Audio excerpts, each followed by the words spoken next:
The reviews for Extendivite are amazing. Here are some from Amazon. September 2018. Extendivite works in keeping my blood pressure in the normal range. I've been using Extendivite for many years now. May 2018. Great product. I use regularly and I rarely get sick. March 2018. This product has relieved what appeared to be angina pain in my chest and shortness of breath after climbing stairs. I'm quite happy about it. February 2018. My husband, son, and I have been using this product for a few months now, and we have noticed an improvement in our joints and blood pressure. Tell us your story. Get Extendivite today. To order, call 1-877-928-8822. That's 1-877-928-8822 or visit heartdrop.com. Extend your life with Extendovite. You're listening to the Republic Broadcasting Network because you can handle the truth.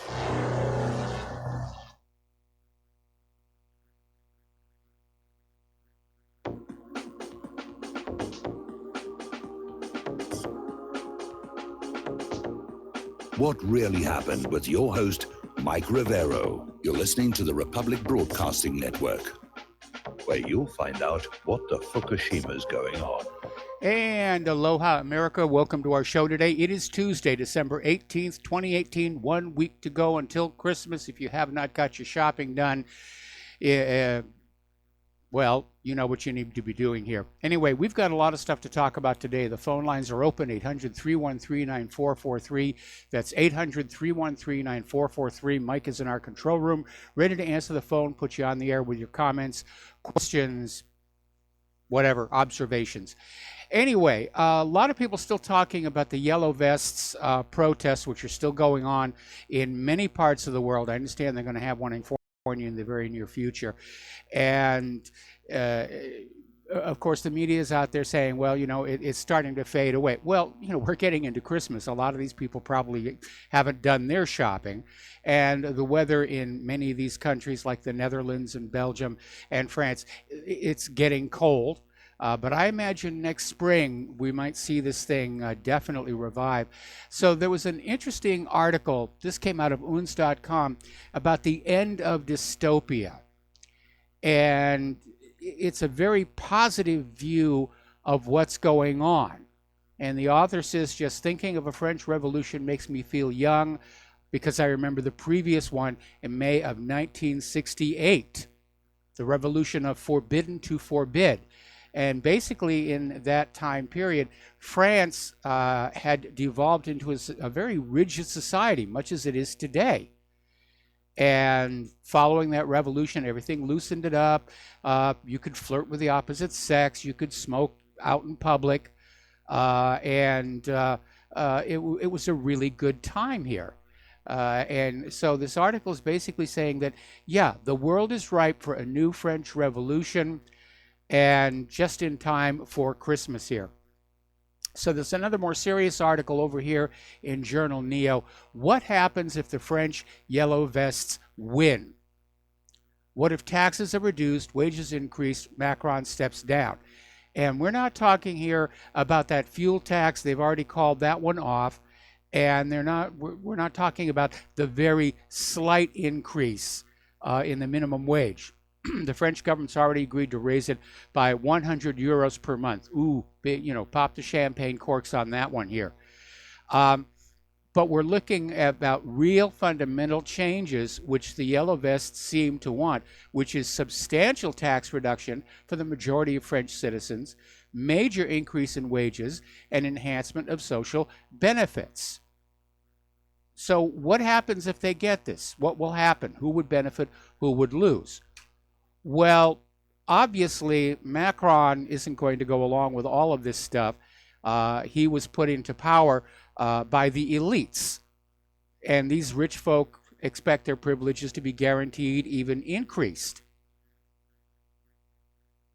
But the fact of the matter is that France, like so many other countries, could take care of its people much better if it would just cut that war budget.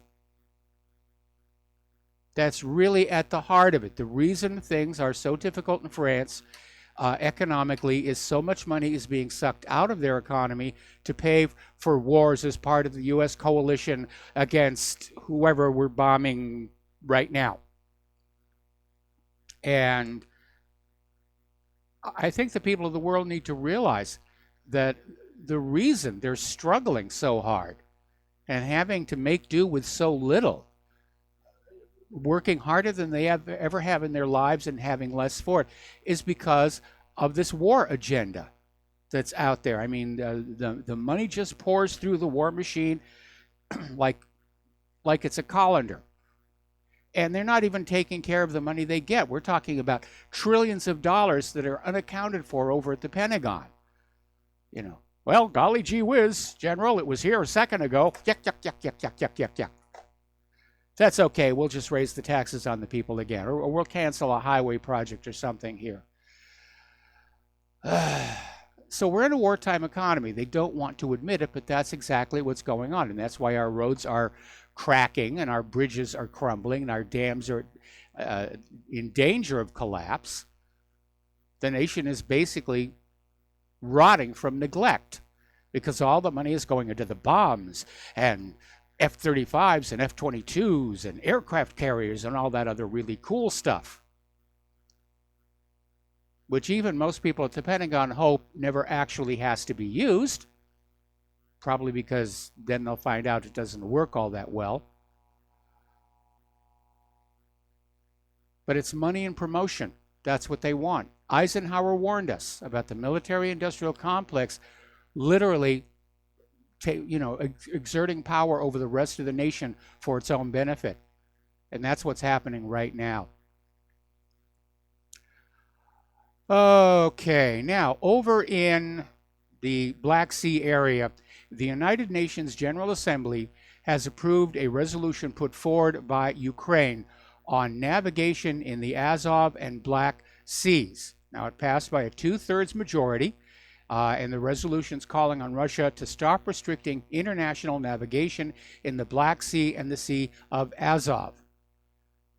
Pardon me. So this draft resolution, which was titled Militarization of the Autonomous Republic of Crimea and the City of Sevastopol, as well as parts of the Black Sea and the Sea of Azov, is adopted. Now, there's only one situation that the General Assembly needs to keep in mind. And bear in mind that General Assembly resolutions are not, in fact, binding. It's just sort of a sense of all the nations here. Traffic in and out of the Black Sea and the Azov Sea is covered by a treaty called the Montrose Convention. And the Montrose Convention is the treaty that says that only those nations actually bordering these bodies of water may come and go freely, and everybody else is subject to reasonable restrictions, especially when it comes to warships. All right, we're going to do a shout out now to our honor affiliates who are just now rejoining our network here. All right, over in Kiev, there is a lot of rumbling and rumors that Poroshenko is planning a belligerent provocation somewhere along Russia's border. They're going to do another provocation, trying to get Russia to respond. If Russia responds, the corporate media will say, oh, Russian aggression, Russian aggression, Russian aggression. And Poroshenko is saying it's going to happen before the end of this year, meaning sometime in the next 2 weeks. Now, Russia is aware that countries like the United States are actively working to stage further attacks and provocations to bring international attention and force a reaction from Russia. And apparently, part of Poroshenko's planned provocation will take place in Crimea. So Lavrov obviously is denouncing this, saying, this plan to attack Crimea. And he's saying basically it's our border. And we will not allow Petro Poroshenko to try, as he claims, to defend their interests and thus violate the rights of the Crimeans, obtained in accordance with international law. Now, back in March of 2014, the overwhelming majority of the population of Crimea and the special area of Sevastopol voted in favor of leaving Ukraine and then voted to return to the Russian republics or to join with the Russian republics. Of course, the U.S. policy is they don't recognize the right of the Crimeans to self-determination, even though that's written into the United Nations Universal Declaration of Human Rights, which every member of the UN is required to comply with. So the Western media is out there saying that Russia invaded and annexed Crimea, which is an absolute lie. It's a big lie, and they keep repeating it over and over and over again. And it's kind of like going to a wedding. To give you a perspective on the American mindset, it's like going to a wedding and one of the guests refuses to recognize the bride's right to marry the groom.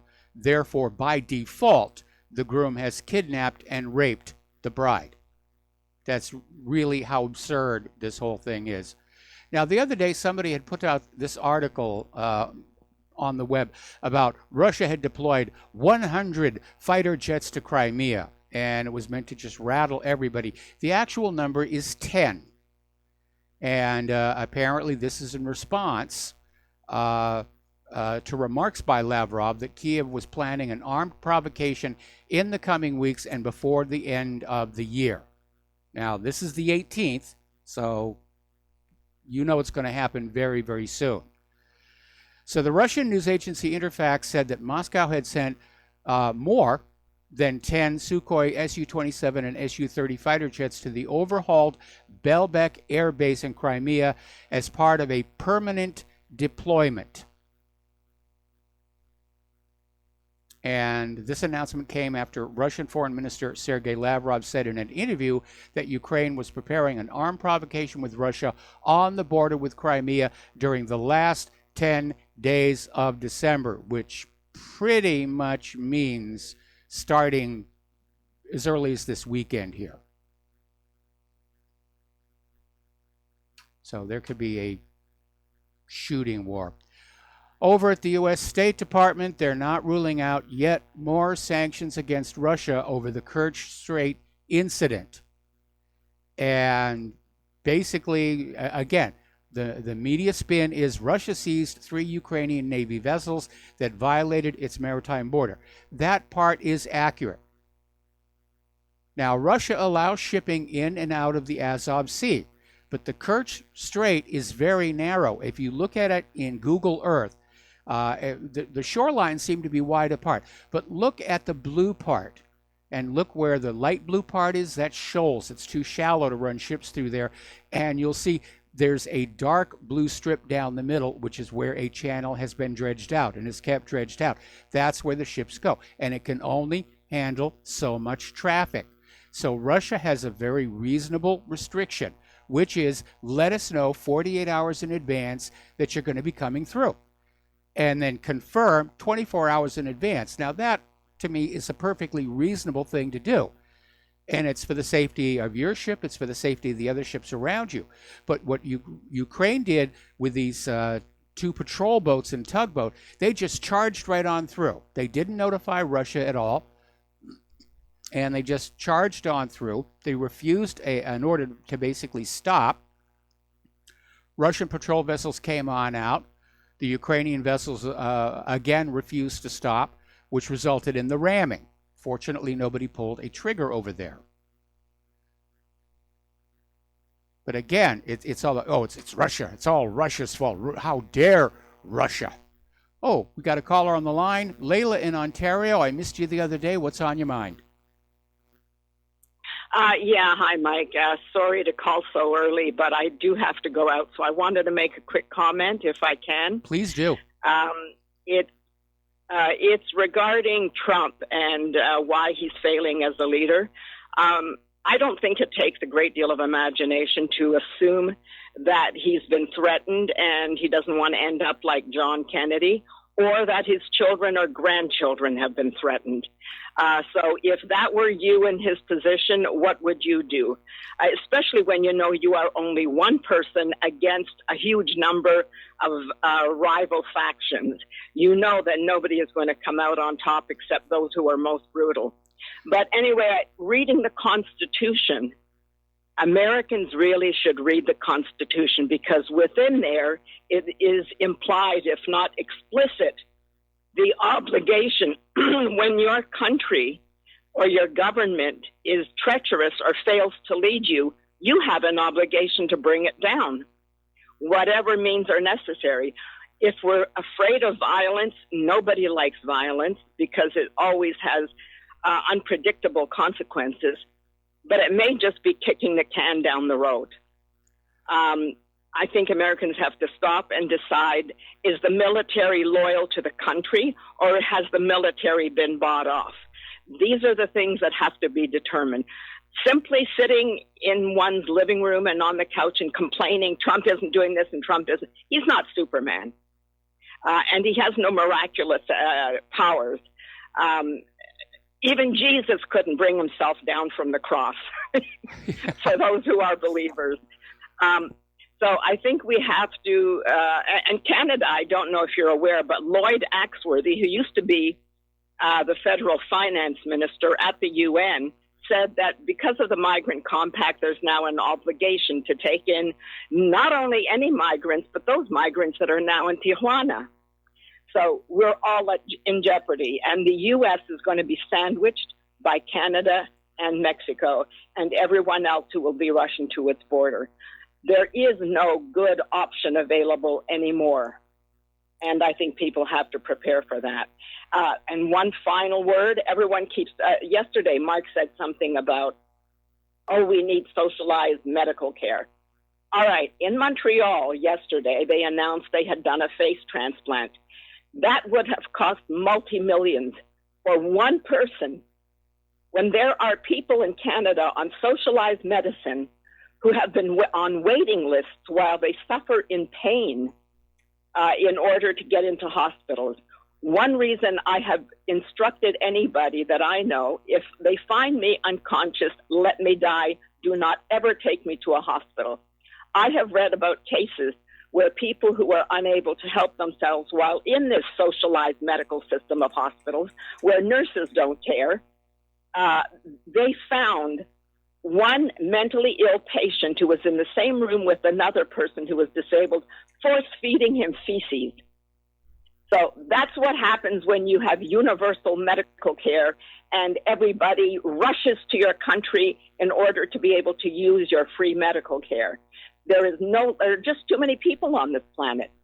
The absurdity of spending hundreds of thousands or millions to keep one person alive is utterly irrational.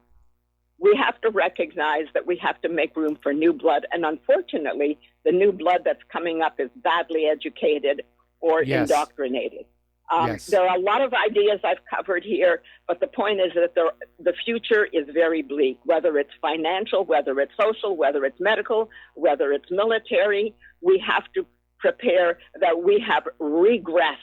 We took for granted the comforts and the civilization with which we were living, and meanwhile, the malicious powers that be have been acting to work against us.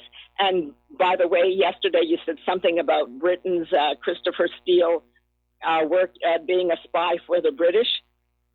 The U.S. has been controlled, manipulated in an undercurrent by England from day one, whether it was the Revolutionary War, whether it was the Civil War. England and France have always been trying to destroy the U.S. France finally was defeated with its own revolution. Britain has never given up control or trying to control the U.S. And it has used the passive, compliant, duplicitous Canadians, such as Lester Pearson, who used to sit in when he was at the U.S. Embassy in Washington, D.C. He used to sit in on meetings at the highest levels and then report back to Britain what the Americans were planning to do. So autonomy, freedom, sovereignty, you've never really had it. I'm sorry, I've said far more than I should have. I will leave it now up to you to follow. And forgive me for saying so much, but I do have to. I rushed it out because I do have to go out for an appointment. So thank you for letting me offer my observations. And the survival of the U.S. is essential to the entire planet, and especially to those of us who neighbor your borders. So bye for now, Mike. All right, bye for now, Layla. And as a side note, it's the Declaration of Independence, which says that when government goes bad, we have a right and a duty to throw it off and start over again. No, it's not in the Constitution. All right, we've got another caller on the line, but I'm going to wait until after the next commercial here. The United States is not ruling out increasing their military presence in the Black Sea. They want to send in more warships to the region. And again, that would be a violation of the Montreux Convention. Unfortunately, the United States, as we know it today, is ignoring treaties or pulling out of treaties. They're acting like there should be no more international law. Anyway, we're going to take a break for commercials here, and we'll be right back after these few words.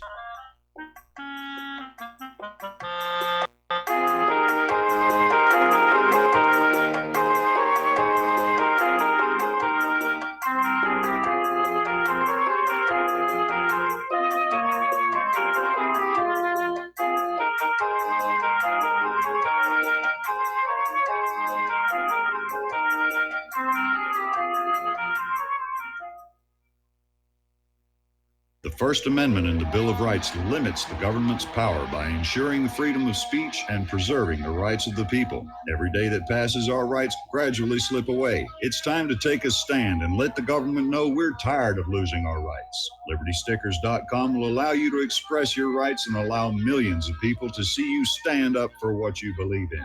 LibertyStickers.com carries the largest selection of bumper stickers online, ranging from political to humorous, and is your #1 source for Ron Paul for President stickers. As always, you can find your favorite stickers that protest the war and the president. Don't see what you're looking for? Liberty Stickers will custom make stickers that will let you get your message across for all Americans to see. Go to LibertyStickers.com and see pre-made stickers that will get everyone talking. That's LibertyStickers.com or call 877-873-9626. Liberty Stickers, the world's most dangerous stickers. Attention RBN listeners. Dr. Ignatius Piazza, founder of Front Sight Firearms Training, and Fate have come together to allow RBN to run another fundraiser till the end of the year. We didn't really expect this opportunity, but thankfully it's here and running as you hear this. We've set a goal of 500 donations by the end of the year, which averages around 6 per day, 7 days a week.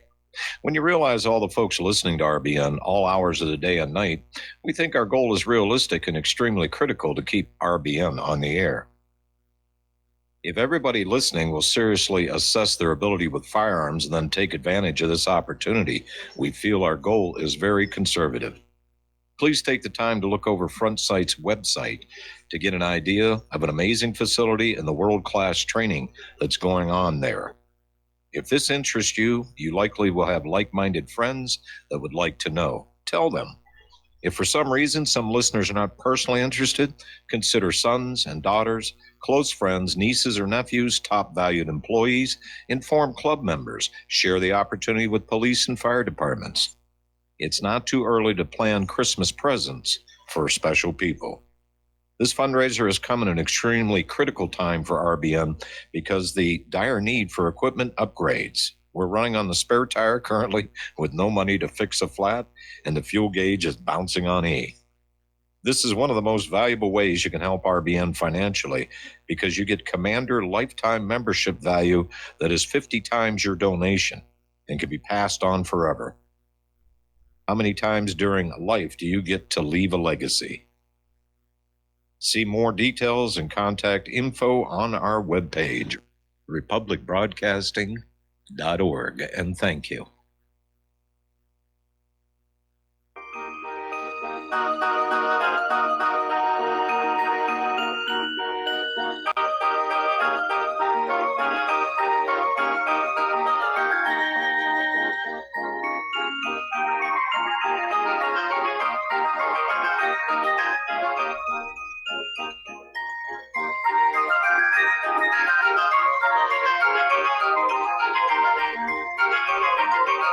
And aloha, America. Welcome back to our show here. We're going to take another phone call from Carmen in Florida. Aloha, Carmen. Welcome to the show. What's on your mind today?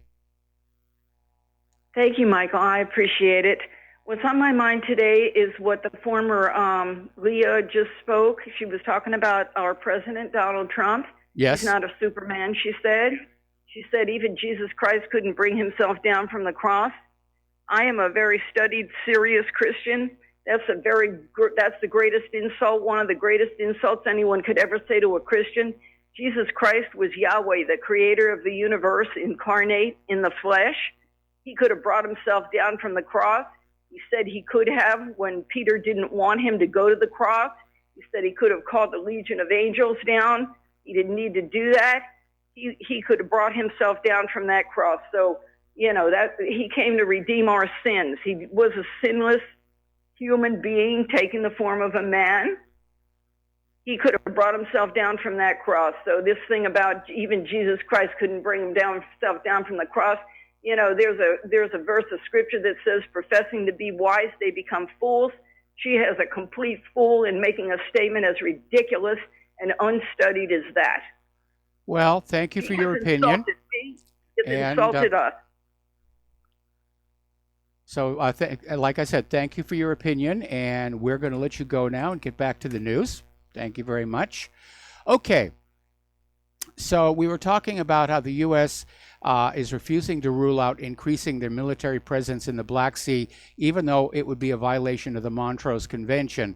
And I was making the point that the U.S. government today seems to be completely unconcerned about prior treaty obligations. And that is a very, very dangerous situation. It's going to lead to a situation where other countries no longer trust the U.S. government simply because they're breaking so many of their pledges. Treaties are very important. In fact, in our Constitution, treaties are the highest law of the land as long as they don't violate our Constitution. And that's how important they are supposed to be. But we have Trump pulling out of the INF and the P5+1 deal, ignoring the Montreux Convention, ignoring the United Nations Universal Declaration of Human Rights, and the list just goes on and on and on. And by the way, getting on back to Layla here, I don't think it's really a case of Trump being threatened or his children being threatened. That's always a possibility, but that's what the Secret Service Protective Detail is for. And Trump has his own security working with the Secret Service Protective Detail. So I think it's just a case that the man is proving himself to be a weak leader. And we're going to be getting back to that in a little bit. But meanwhile, we have another caller. And it's Art off the grid, and we're going to start with you, Art. I'm probably going to take you through the next commercial break, but what's on your mind today? Okay, well, I'll try to keep it short and brief and sweet. I'm with you. I'm not so sure that there's really all these threats being made against Donald Trump, because Trump doesn't come across to me as being the kind of guy that's easily intimidated or threatened. Kind of like me. You can make all the threats in the world, and all that's going to do is piss me off. And Trump comes across as being kind of the same kind of guy, although I agree, I think he's a very weak leader. I think he's going to be, if things continue, he's going to be a one-term president. Yep. But I did want to make correction on that lady, not the last caller, but a couple callers ago. We need to be very careful when we start talking about the Constitution and what's in it and this and that and the other. And the reason I say this is because so many people make the mistakes, just like that lady did. The Constitution says this. The Constitution says that. The Constitution says this about rights and whatever.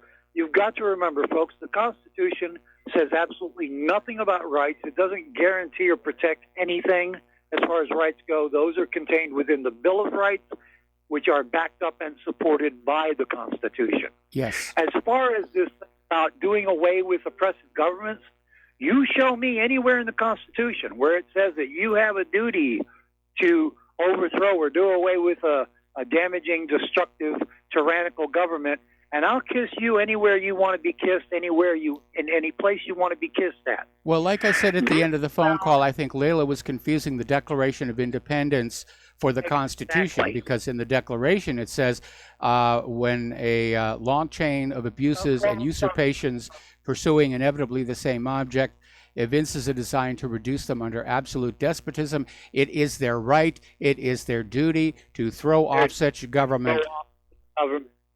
Yep, absolutely. Okay. And that's in the second paragraph, third sentence of the Declaration of Independence. We've got to make sure that we mention these things. We've got to stop making these common errors that so many people make, because no one is going to take us serious if we can't be serious about what we're saying. I absolutely agree with that. I agree with that, and I'm alarmed that there are so many people in the independent media who are just out there for ego, and they'll just put out any kind of nonsense because they're trying to build audience, and it's getting to be a bit of a problem. Anyway, Art, we have to take another break here for commercials, and do you want to stay over? Sure, we can talk a little bit more. All right, then stay on the line. We'll be right back.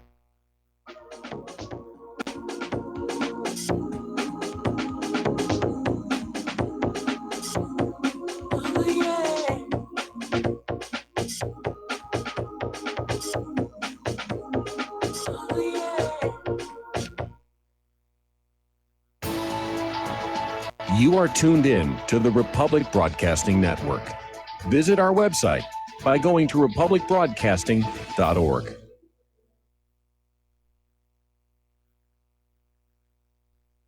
Ladies and gentlemen, J.R. Moore here. As most of you know, my regular listeners, I offer energy cleaners for sale at my website. If you don't have a clue what I'm talking about, go to my website, thelibertyman.com. Educate yourself about these marvelous healing devices. We focus on pain mitigation and getting a great night's sleep. Arthritis pain, joint pain, back pain, doesn't matter. Keep in mind, I offer from me to you personally a 30-day money-back guarantee. That's what I do. Energy cleaners, $285, shipping included to American zip codes. You can educate yourself all about the energy cleaner right there at my website, the patent application, the wonderful testimonials. Be sure and check out the factory-made fitted mattress pads to go with the energy cleaner. Now, I offer from me to you personally a 30-day money-back guarantee. That's what I do. I have a toll-free order line, or you can order it right at my website at thelibertyman.com. The toll-free order line is 800-592-9543. I say again, 800-592-9543. Thank you. This is too good to be true, except this time it is real. 100%. No joke. How about a $25,000 membership to Front Sight Firearms Training Facility as a thank you bonus for a one-time donation to RBN of only $400. It is a Commander lifetime membership with no yearly fees or dues. The training is free for the rest of your life with over 50 different classes. Then leave it to your designated beneficiary. You provide the approved firearm, holster, ammo, eye, and ear protection. Many features and bonuses are included, more than you would ever expect or believe. This is the ultimate graduation present, wedding gift, etc., etc. See the details. Go to RBN's webpage and frontsight.com to make it happen. You will hear this offer only on this radio network. Help keep RBN alive. Tell 5. Without the right accessories, any guy can be off the mark. Whether you've invested thousands in your arsenal or you own a single trusted firearm, a visit to AROutfitting.com is in order. It's one of the finest online selections of tactical optics and AR parts and add-ons, like EOTech, quick target acquisition with no peripheral loss. Browse the full range of Nikon scopes and binoculars. AROutfitting.com can illuminate your world with Streamlight gun-mounted lights from keychain to large handhelds up to 1,100 lumens.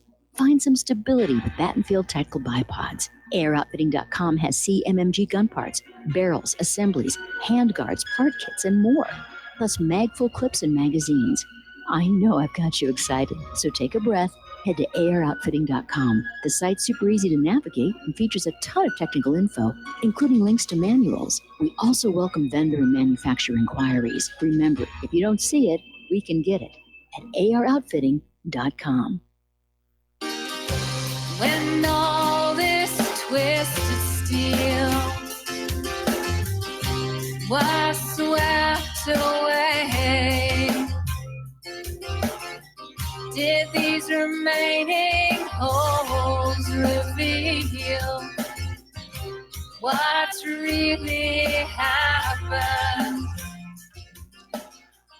And aloha, America. Welcome back to our show here. We're still talking with Art from Off the Grid, talking about the Constitution. And really, if you've never read it, you should. And stay away from synopses and condensations, because everybody puts their own spin on it. And one of the very alarming things about the Common Core education curriculum is they're literally rewriting the Bill of Rights to teach children a very different meaning. And one of the ones they did was the Second Amendment, where they basically rewrote it, say that the right of the people to keep and bear arms is confined to, you're being in some kind of government controlled militia. Right. Yeah, and I've talked to a lot of high school students that that's what they think. They don't realize that they are the militia. In fact, there was a time back in this country when any male over the age of 14 was considered militia capable. Yes. You're old enough to carry a gun, you're old enough to fire a gun, and you're old enough to fight for what's yours. And that was at the age of 14. And it wasn't unusual to see 14-year-olds out there along with 21 and 31-year-old men doing what needed to be done. It was quite common back then. And I think we kind of, maybe 14 might be a little bit too young. I would say 16 might be a little bit more acceptable to people. But I think we really need to return back to that mentality, if you will. And I was very happy this morning. I wanted to share with everybody a little something that happened to me this morning. Today was my third appointment with the physical therapist. I had shoulder surgery done about 4 weeks ago, so I've been going through the physical therapy that follows that, which is pretty extensive and lasts for as much as 4 to 6 months of recuperative therapy before you're completely over. But I stopped in a huddle house, and I sat there for about an hour and a half, had coffee, because it's a long drive. It's an hour drive from here to Augusta to go to the therapy. So I leave, plenty of time where I can sit, have coffee, get woke up, stretch out a little bit, because I'm stiff from overnight. And there was a fellow there, I guess late 30s or so, and he was talking to an older lady, and he was talking about Supreme Court cases and court precedents and all of these different things. And I turned and I said, "Excuse me, but you sound like an attorney." And he said, "No, I'm a constitutional instructor over here at the GPSTC." Now, for those of you who don't know what that is, that's the Georgia Public Safety Training Center. This is where they send your police trainees from the police academy to learn law. Well, guess what? They now are teaching the Constitution to our local state police here in Georgia. This is a good thing. I agree. I agree. I think someone maybe just woke up a little bit and said, it might not be a bad idea we start teaching our officers the Constitution. And we got to talk, and the guy looked at me and said, "Are you one of those sovereign citizens?" And I said, "No, sir, there is no such animal ever existed." He said, "I'm so glad to hear you say that, because that's one of the things that drives me nuts. Don't ever call yourself a sovereign citizen. You can't be sovereign and be a citizen. But start looking into your various states. Go to your state public safety training centers where they're teaching law and statute and all this to your police academy, whatever they call them, academy trainees, whatever. Find out if they're doing what Georgia is doing now. This is a really good thing. They're now starting to teach our officers, local police, state police, sheriffs, deputies, all of them are now being taught the Constitution.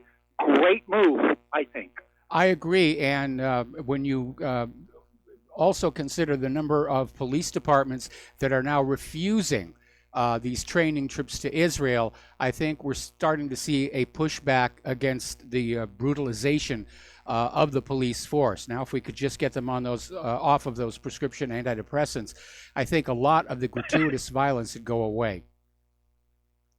I think you're right. Anyway, just wanted to share that positive experience with everybody. And, this kind of gives me hope that maybe. Anyway, thanks, Mike. Take care. We'll talk to you later. All right, thanks an awful lot. And we're going to switch over to Dustin in New Jersey. Aloha, Dustin. Welcome to the show. What's on your mind? I forgot the name of that army, the child army in Africa. They can 10-year-olds can shoot AK-47s, field strip AK-47s, shoot RPGs. So yes, 14's it's not really too young. It's how they're brought up. If they're I forgot the name of that army. It was like, remember the children army? I mean, they're a professional army. I mean, I wouldn't be scared to go up against these kids. But Mike, Layla mentioned something. Mark said about like universal health care. He was talking about he'd rather have that than the Pentagon military industrial complex spending money on bombs to kill people around the world. That's what he was talking about, and to that woman about Jesus, I mean, I had hope with Trump. Trump's not coming to help us. Jesus is not coming to help us. Gandhi's not coming to help us, Mike. I mean, we're in trouble, Mike. Trump flipped again with the border wall now. Yes, I was going to talk about that later in the show. Yeah, he's going to find the money from some. Mike, it's never going to be built. I could tell. He's a lost cause. He's either just weak or he's a fraud. That's the two. I don't think he's scared. I think that's the two choices. It's either all a fraud or he's just weak. Well, Because, I mean, if he's weak, then his presentation of himself as being a tough guy, that's the fraud right there. But we certainly did not get the Donald Trump that we voted for. And I really do think it's a situation. We have been hearing for months now that he's very easily manipulated by all the people around him. He's very susceptible to flattery. And you're in a city of people whose entire career has been all about manipulating everybody around them to get what they want. But what is he doing, Mike, besides Twitter? Like, what is his day-to-day job? He's putting all these other people in the running the world, right? Yeah. But, like, what is he doing? He's supposed to be making the decision, not these people. That's what I don't understand. Like with John Bolton and Mike Pompeo, they shouldn't be there. He ran on getting the troops out. Why would you put in the people that you ran saying that in that are neocons or they're hegemony people? Yeah. They're empire lovers. Well, what? It doesn't matter who we elect as president. The war agenda goes on. That's who's in control, the military-industrial complex. And we had this article the other day where Russia says, as far as they can tell, foreign policy relative to Russia has been delegated to John Bolton. And you're absolutely right. That's not what's supposed to happen. Setting policy is supposed to be the president's job. But he does spend an awful lot of time on Twitter. He's spending an awful lot of time, well, certainly during the run to the midterms, flying around the country, going to rallies. I mean, he loves going to the rallies. But again, I think it comes down to he's proving himself to be a very weak leader. And Mike, I don't use Twitter. I don't use Facebook. I don't use it. I go on Zero Hedge. I listen to you, and I just do my own research. And it's not hard. I mean, you remember he was running. Michael Savage had him on, and Alex Jones or whatever, and Roger Stone or that, and then nothing's gone. Nothing's been fixed. No, like no infrastructure. It's gotten worse. It's gotten worse. And Trump has failed on so many of his campaign promises. As you just pointed out, he's folded on the wall, and he just absolutely abandoned the vaccine safety issue and the honest elections issue. And those were important issues that he should have dealt with. And he had, 2 years to deal with them, almost 2 years to deal with them, and he did absolutely nothing. And we're still hearing Robert F. Kennedy Jr. is out there writing articles and everything, and the corporate media is ignoring him. And as we can tell from the midterm elections, nothing has been fixed about our very dishonest, crooked election system. And I'm like, if I was Trump, and I'd throw a monkey. He has the ability to throw a monkey wrench because he's the president of the United States. He can pull the troops out. All he had to do is put a general in that could pull the troops out. There is generals out there that will but he don't. He don't. And that's his fault. Yes, So it I is. mean, nobody needs to be calling in the show praising Trump now, because if you can't see that he hasn't done squat now, then I'm sorry. Then you got like you're a Trump apologist or a Bush apologist or something. Because I mean, you got to show results. And there's not going to be no tax cuts for the regular people. I mean, there's nothing going on. Like, I mean, I don't know. No, and now with the Russian thing again, I mean, geez. Yeah, the Russian thing again, the China thing again. The tax cuts favored the large corporations and the wealthy. They've been buying their stock back like crazy, and it's all to their advantage. And part of it, of course, is that Trump is, rewarding his supporters from 2016 with favors. But yeah, it seems like maybe being a billionaire has isolated him from the concerns of the ordinary American people. And I had somebody, I think, called in yesterday saying that they'll post tweets to Donald Trump on his Twitter channel, but we've got no way of knowing if he ever actually reads any of them, which would take a huge amount of time. So, I don't think it's a case of Trump being threatened or his children and grandchildren being threatened. I think he's just weak and easily manipulated, and that's why our foreign policy continues to be so chaotic, because it keeps changing and flip-flopping all the way over and back, and it's a very dangerous situation. And Mike, it's December 2018. I mean, I mean, come on. I mean, do something already with him, Like, you know what I mean? Like, it's December 2018. Nothing's been done. No, it I hasn't. don't know. He's got 2 more years in office to try and get something done, but I'm not optimistic on that. I think Trump's true character and his true abilities as a leader are fully on display for everybody to see. Anyway, Dustin, the phone lines are loading up here, so I'm going to let you go, and we're going to switch over to Mark in North Carolina. Aloha, Mark. Thank you for waiting. What's on your mind? Mark, are you there? Going once, going twice. All right, let's switch over to Kathleen. Mark, are you there? Hello. Are you there? Hello. Yes. Yeah, I'm right here. Yeah. Okay. Yeah, Martin. Okay. Hey, listen, I just want to, defend Layla before what she said. This is not a religious show, okay? Yeah. Myself, I believe in God. I don't take the Bible absolutely, 100% literally, all right? And I know I'm quite sure you don't, Yes. But the thing is, this is not a religious show, and you don't have a right not to be offended. It's the same thing with the left. When the left wants to talk politically correct, they have a right not to be offended, and the same thing here. If you want to listen, somebody wants to listen to a radio show, and somebody calls in and makes a joke. Look, my idea of God is that he's much bigger than that, and that he has a sense of humor. Okay, but that's besides the point. That's just Why my do you opinion, think right? he gave us the duck-billed platypus? Yeah, that's true. That's true. And a porcupine, too, for that matter. And somebody, why would he be giving us? He gave us ticks and fleas too. What's their purpose today? But maybe it was just sense of humor. But anyway, Nipples besides on the men. point, people have a right. And I'm not sure if Layla's Christian or not. Anyway, I think she might be Muslim. I know she's from the Middle East somewhere. But that's besides the point. It's nothing. It's the fact of the matter is she has a right to make a joke if she wants, and she's a good person. Yes. She makes a lot of sense. Yes. I know you disagreed with me what I said yesterday about national health care. I said if we took the money away from the Pentagon, we would have the money to have a health care system that could really properly take care of everybody. Not BS like. I mean, actually provide, really quality health care.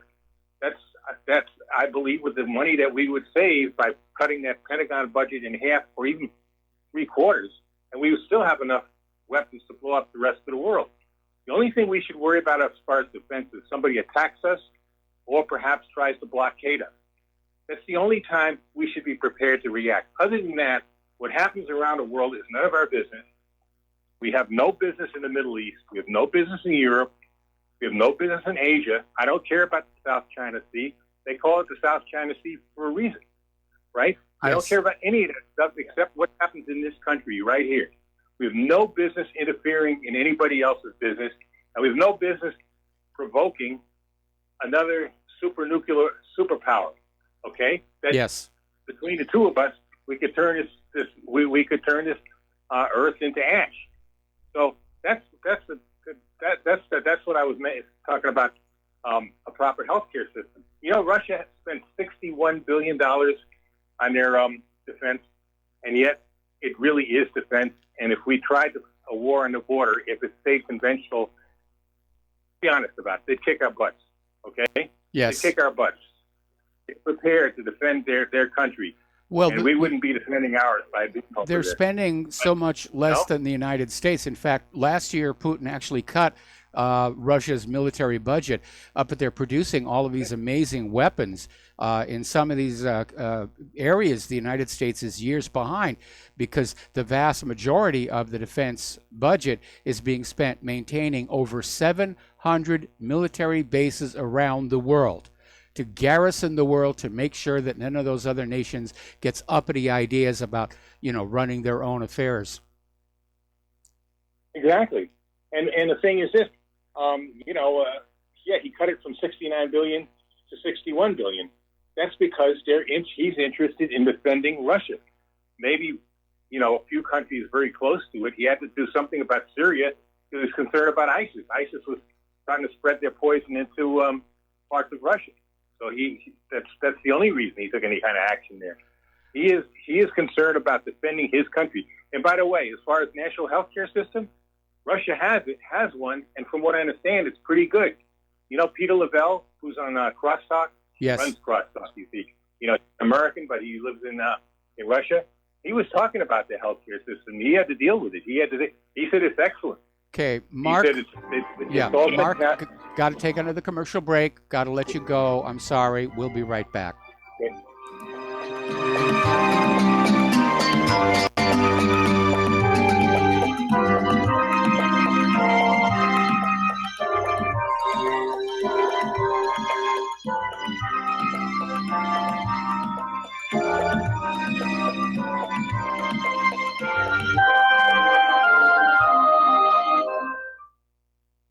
I'm getting older and noticing that my body just doesn't work as well as it used to. So I like to keep fit as possible by hitting the gym a few times a week. Recently, I started having a nagging bicep pain, and it got so bad I couldn't even lift the weights. When I was complaining about it to a friend, he told me about Angioprim. He said chelation helps remove toxins, heavy metals, and cholesterol in veins and arteries that may cause blockages. After just 1 week of taking Angioprim, the pain was gone, and now I'm back in the gym full strength. Scientific research proves the active ingredient in Angioprim has superior oral chelation action that helps promote cardiovascular health. So to learn more, go to angioprim.com. That's ANGIOPRIM.com, or talk to a trained consultant. Call Angioprim toll free at 877-882-7221. You'll feel better with more energy. Call 877-882-7221 or go to the website angioprim.com. Corporate media dominates the American opinion. Finding independent voices that counter this avalanche is becoming increasingly difficult. With the endless corruption running rampant throughout our government, independent voices are needed more than ever to battle the offensive against our freedoms and liberties. As a listener of RBN, no one understands this concept better than you. Now it's up to you to do your part. The time has come for you to take action and begin broadcasting the truth to hundreds or thousands of people every month. Sound impossible? Quite the contrary. With pointed slogans from LibertyStickers.com, you can reach countless sleeping Americans unaware that they live in a real-life wonderland. LibertyStickers.com has a huge inventory of political bumper stickers and messages that reflect the truth about our government, our politicians, and the future of America. With so many in stock, there's one perfect for you. Visit us today at LibertyStickers.com. Again, that's LibertyStickers.com. Do your part. Your voice is important. Let it be heard. Many people write us about their experience with Extendivite. Allow me to read you some from Amazon.com. This product is superb. I have been taking it for about a year now, and I can feel my cardiovascular system run like a Swiss watch. I definitely recommend this product for anyone that has high cholesterol, high blood pressure, and heart palpitations. A+. It's potent, but it works. I have been waking up for the past 3 years with numb hands, and a week into using Extendivite, my numb hands seem to have cleared up. My circulation was off, and now it's back on track. So I'm happy. I feel so energized, and I have my husband on it now. My mother-in-law has cholesterol problems, so I bought her a bottle as well. Thank you so much. Love the product. Tell us your story. Get Extendivite today. Call 1-877-928-8822 or visit heartdrop.com. Extend your life with Extendovite.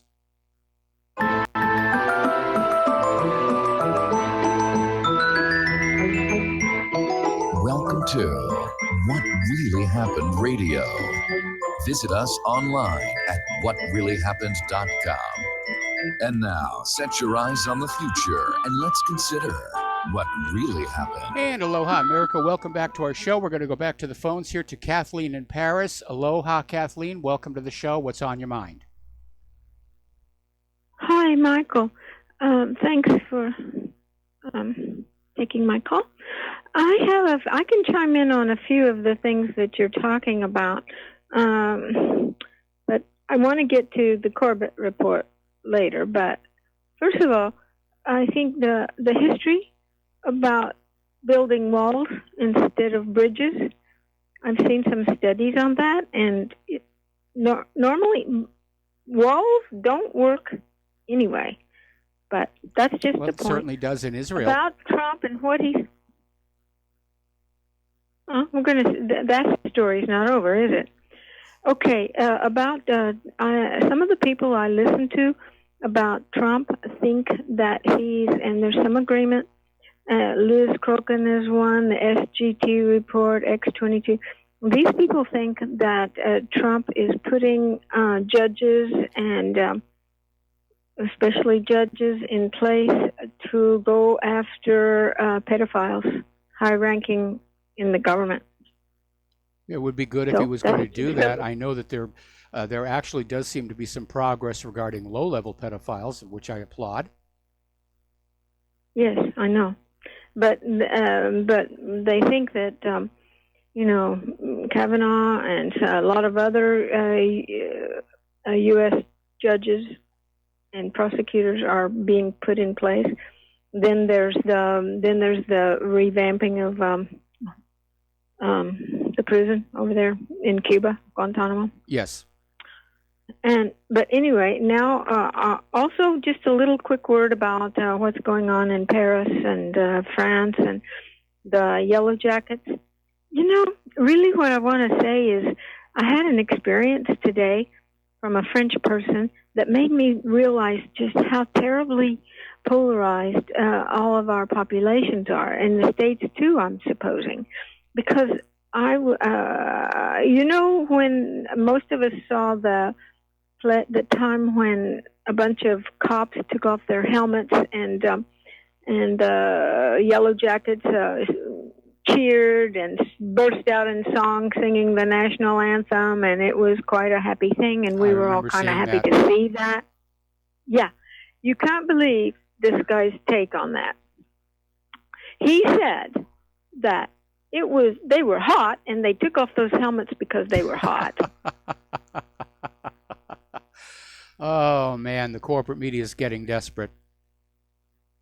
Well, I know, and I resisted laughing in this guy's face, as you just did, because, he's my English student, and pays me nicely. But I did, said, that's not just going to hold water. There was about 10 of them, and they all got hot at the same time and took off their helmets. Well, yeah. And, and the main thing he wanted to criticize, though, was the headline on the article that I sent him, which said that, Yeah, the music? we got to do station identification. Kathleen, stay on the line. I'm going to come right back to you, and I want to hear the end of the story. So stay tuned. Okay.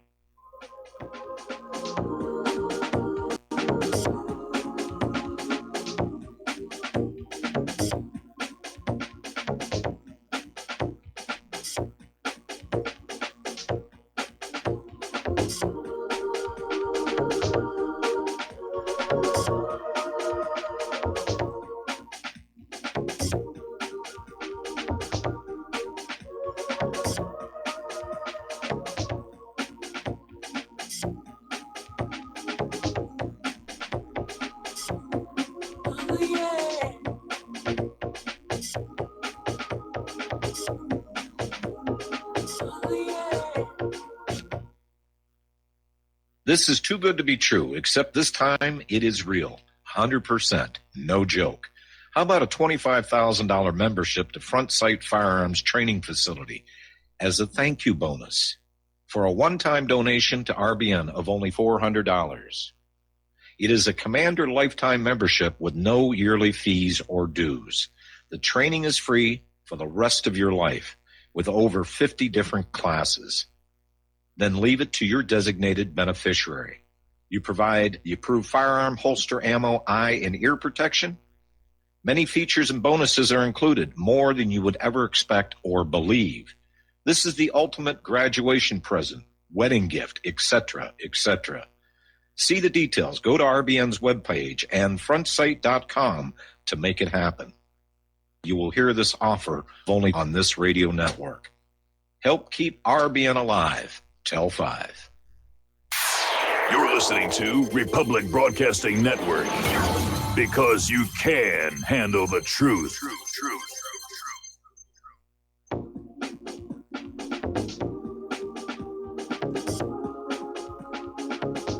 What really happened with your host, Mike Rivero.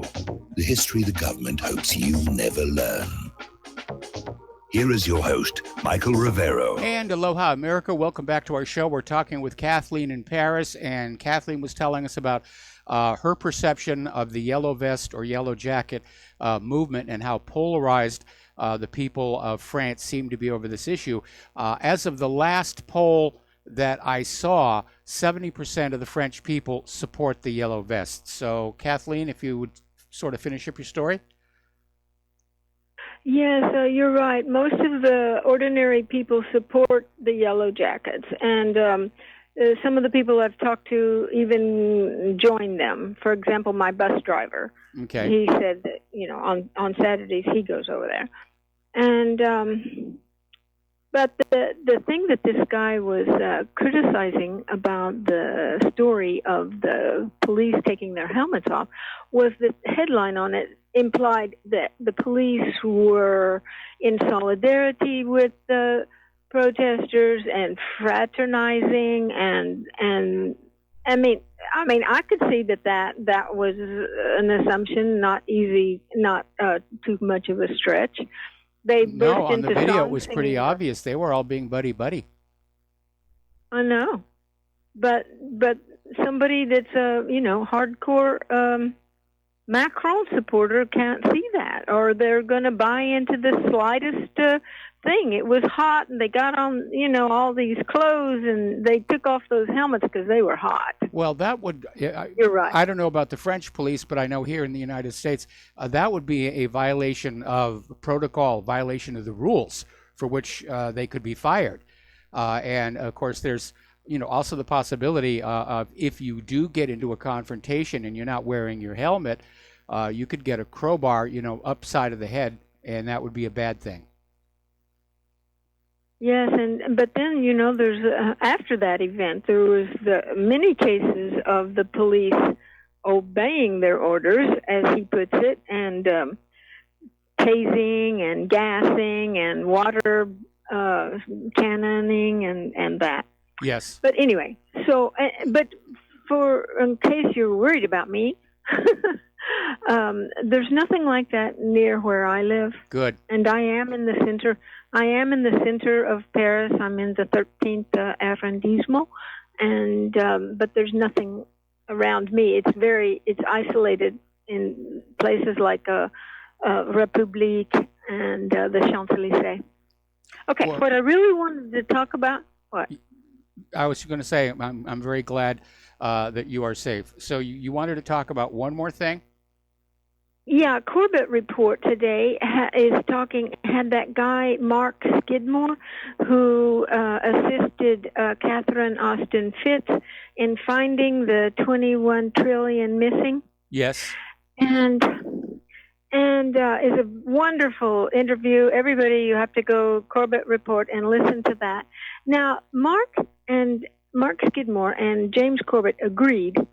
I don't know enough about finance to have an opinion on this, but they both agreed that this is an existential threat to the United States and why it's not the top story is a big mystery.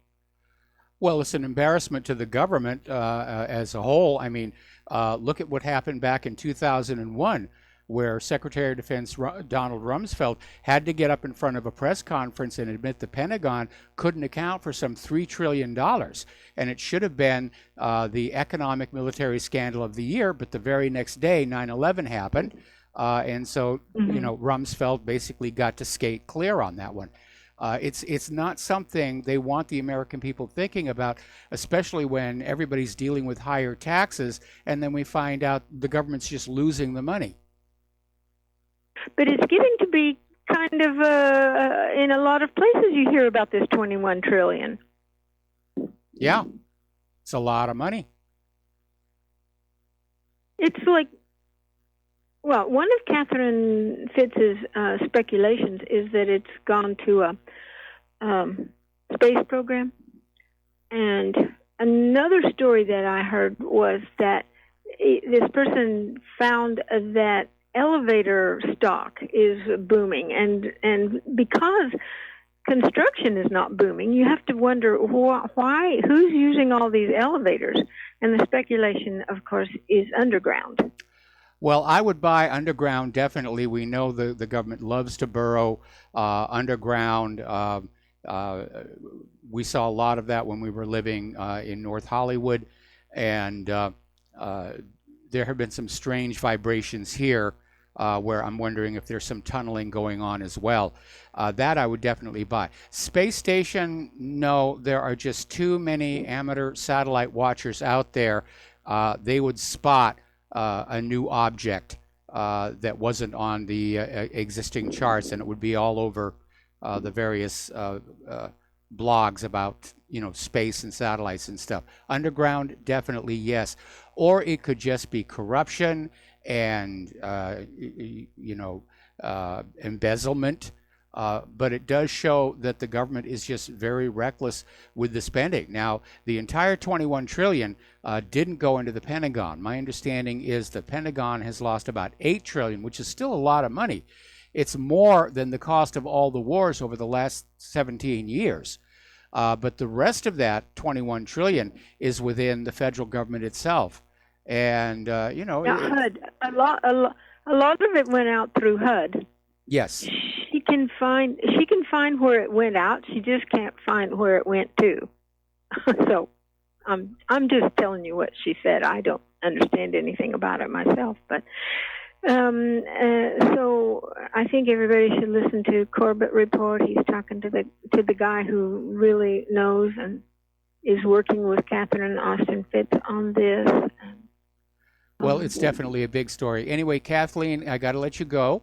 We're running short on time. We have to do a shout out to our on-air affiliates who are just now rejoining the network. We're going to take one more phone call, and then we're going to close the lines because I've got a lot of news to get through today. So let's go to Rattlebone over in Colorado Springs. Aloha. Welcome to the show. What's on your mind? Aloha, Mike. Thank you so much for yourself and RBN. I called about 2 weeks ago telling you that my girlfriend and I joined Front Sites. And may I just advertise a little bit more today on something just fabulous that they sent me? Sure. They sent me a Front Sight Constitutional Defense Library of Liberty, which includes 10 DVDs, 2 workbooks, and over 15 hours of, quote, entertaining, empowering education across 29 historic locations.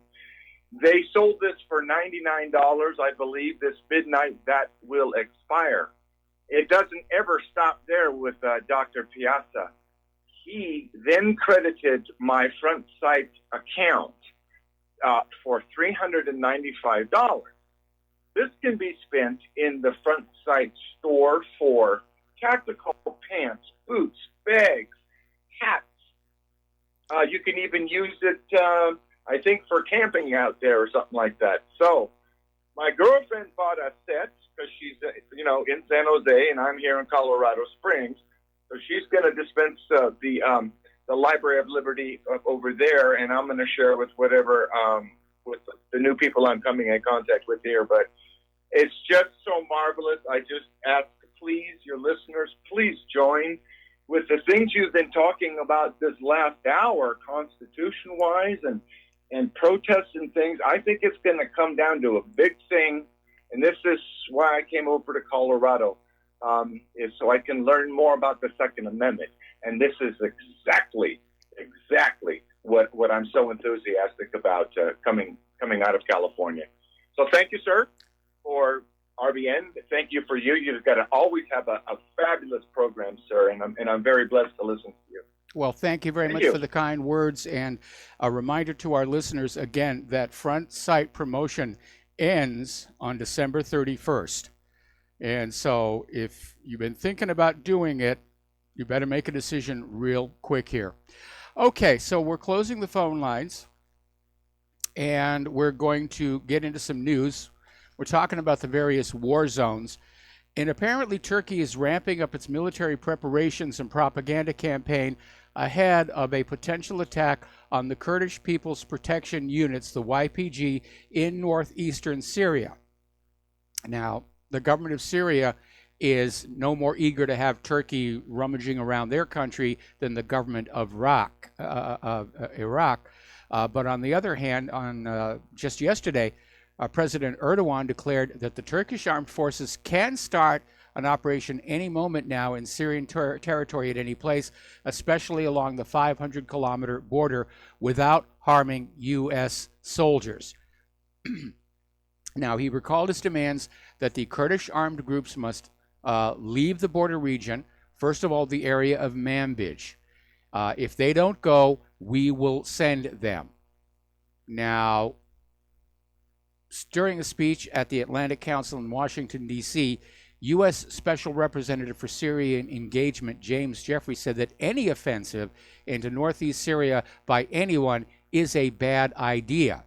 However, at the same time, he described the U.S. relations with the Syrian Democratic Forces, which mostly consist of YPG members, as tactical and transactional.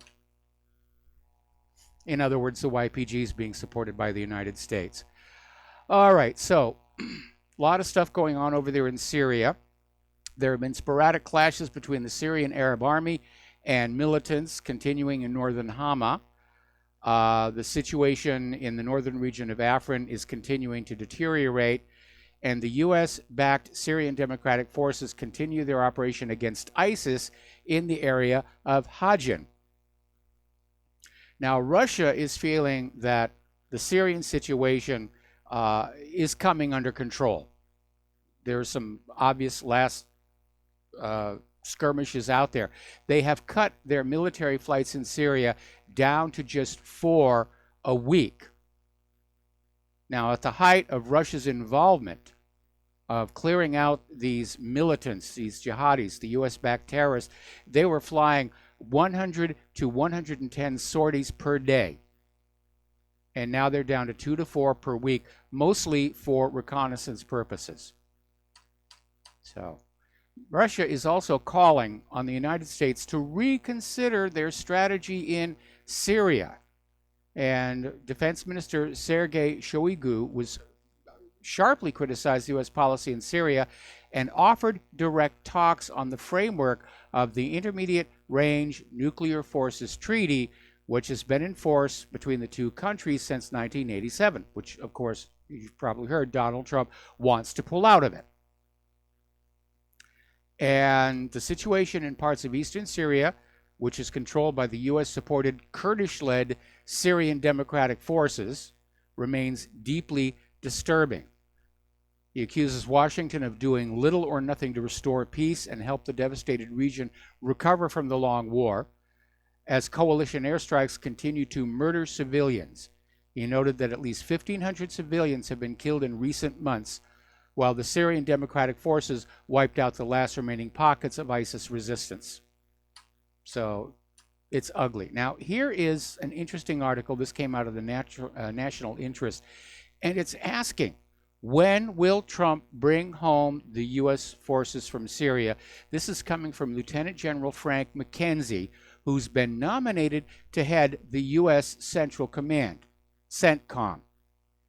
And he's saying, I think we are very close to finalizing the physical destruction of the caliphate, meaning ISIS, and he says it's time to bring these forces home and allow Syria and its neighbors to finish the job. Well, we know that's not going to happen, and he may, in fact, have just talked himself out of that job as head of Central Command, because the United States has announced they intend to stay in Syria indefinitely as a bulwark against the resurgence of ISIS. Actually, they want to be able to use Syria as a point of power projection into the rest of the Middle East, in particular Iran here.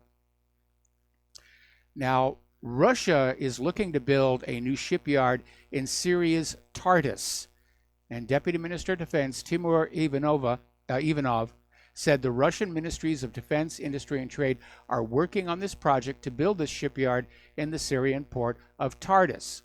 And basically, the agreement is to expand and modernize Russia's naval facility in the port. Gives full immunity to Russian military personnel and their families, allowing Russia to deploy up to 11 warships at one time. Tartus is Russia's only base in the Mediterranean Sea, so it makes sense they would want to build it up. All right. Now, the terrorists may be losing the war, but they're still getting rich here, because satellite images taken by Russia are showing there are still tanker trucks belonging to the terrorist groups who are sucking out Syrian oil and smuggling it into Turkey and Iraq, and they're under cover from the U.S. Apparently, the Turkish government is the main consumer of petroleum smuggled by ISIS from Syria and Iraq. So it's complicated. All right, let's look at Israel. And a lot of stuff going on in Israel, all of it really, really bad. The Netanyahu government is stepping up collective punishment tactics in the West Bank, and they're pushing a bill to expel families of accused attackers. Now, this is collective punishment, which is illegal under international law. But again, Israel seems to feel international law does not apply to them. Now, Netanyahu is facing mounting pressure from his right-wing ultra-nationalist base. See, nationalism is good in Israel, just bad for everybody else. And so he's doubled down on these so-called deterrence efforts, instructing security officials to fast-track punitive home demolitions. And apparently over this last weekend, the family homes of two accused Palestinian assailants were destroyed, leaving their relatives who had nothing at all to do with the attacks homeless. On Saturday, Israeli forces conducted a massive raid on Ramallah's Al-Amari refugee camp that lasted more than 8 hours. The United Nations is saying that the Gaza Strip is facing an unprecedented humanitarian crisis impacting the livelihoods and access to essential services by its 2 million residents. And this crisis has been driven by over 11 years of an Israeli blockade and an unresolved internal Palestinian divide, exacerbated since March of 2018 by the massive increase in Palestinian casualties at those peaceful demonstrations taking place near the perimeter fence, as well as a limited escalation of hostilities. You can only push a people so far before they're going to break here. And let's do this, clearing a little technical glitch. Okay. So Netanyahu's delivering on his threats of collective punishment. And apparently since 2015, Israel has accelerated the demolitions of the family residences of Palestinians alleged to have attacked Israelis. Now, when you have Jewish perpetrators who attack Palestinians, their homes are never destroyed. It's a one-sided situation only. The International Observational Organization Temporary International Presence in Hebron has compiled the situation of Hebron City over the last 20 years into a single significant report. Now, according to an anonymous source who's read the report, speaking to Haaretz newspaper, The report reveals that Israel has been in severe and regular breach of a number of international and internal laws that they once vowed to uphold. Now, Hebron has been a contentious place, having been divided in two under the 1997 Hebron Protocol. The Palestinian Authority controls 80% of the city, and Israeli forces control the rest. So, anyway. Apparently, Israeli forces opened fire on an ambulance. They were shooting, actually they shot first at a Palestinian vehicle, and then they fired on the ambulance that was just passing by. All right, we got to take a break for commercials, and we'll be right back.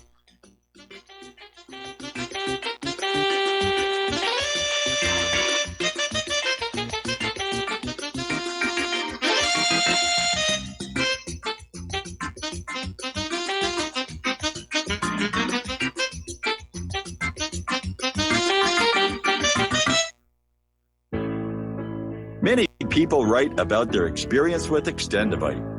Allow me to read you a few from Amazon.com. My wife and I both use Extendivite and are very pleased with the results. It has helped to stabilize our blood pressure and to make both of us feel healthier. Good product and good buy. So far, so good. I've been taking Extendivite 3 times a day, only a short while now, but already I've noticed the circulation in my hands and feet improving. They tingle. I like the idea of taking something herbal rather than pills. I take Extendivite 3 times a day, every day. I think this supplement has helped with my increased fitness regime and to lower my blood pressure. Tell us your story. Get Extendivite today. Call 1-877-928-8822 or visit heartdrop.com.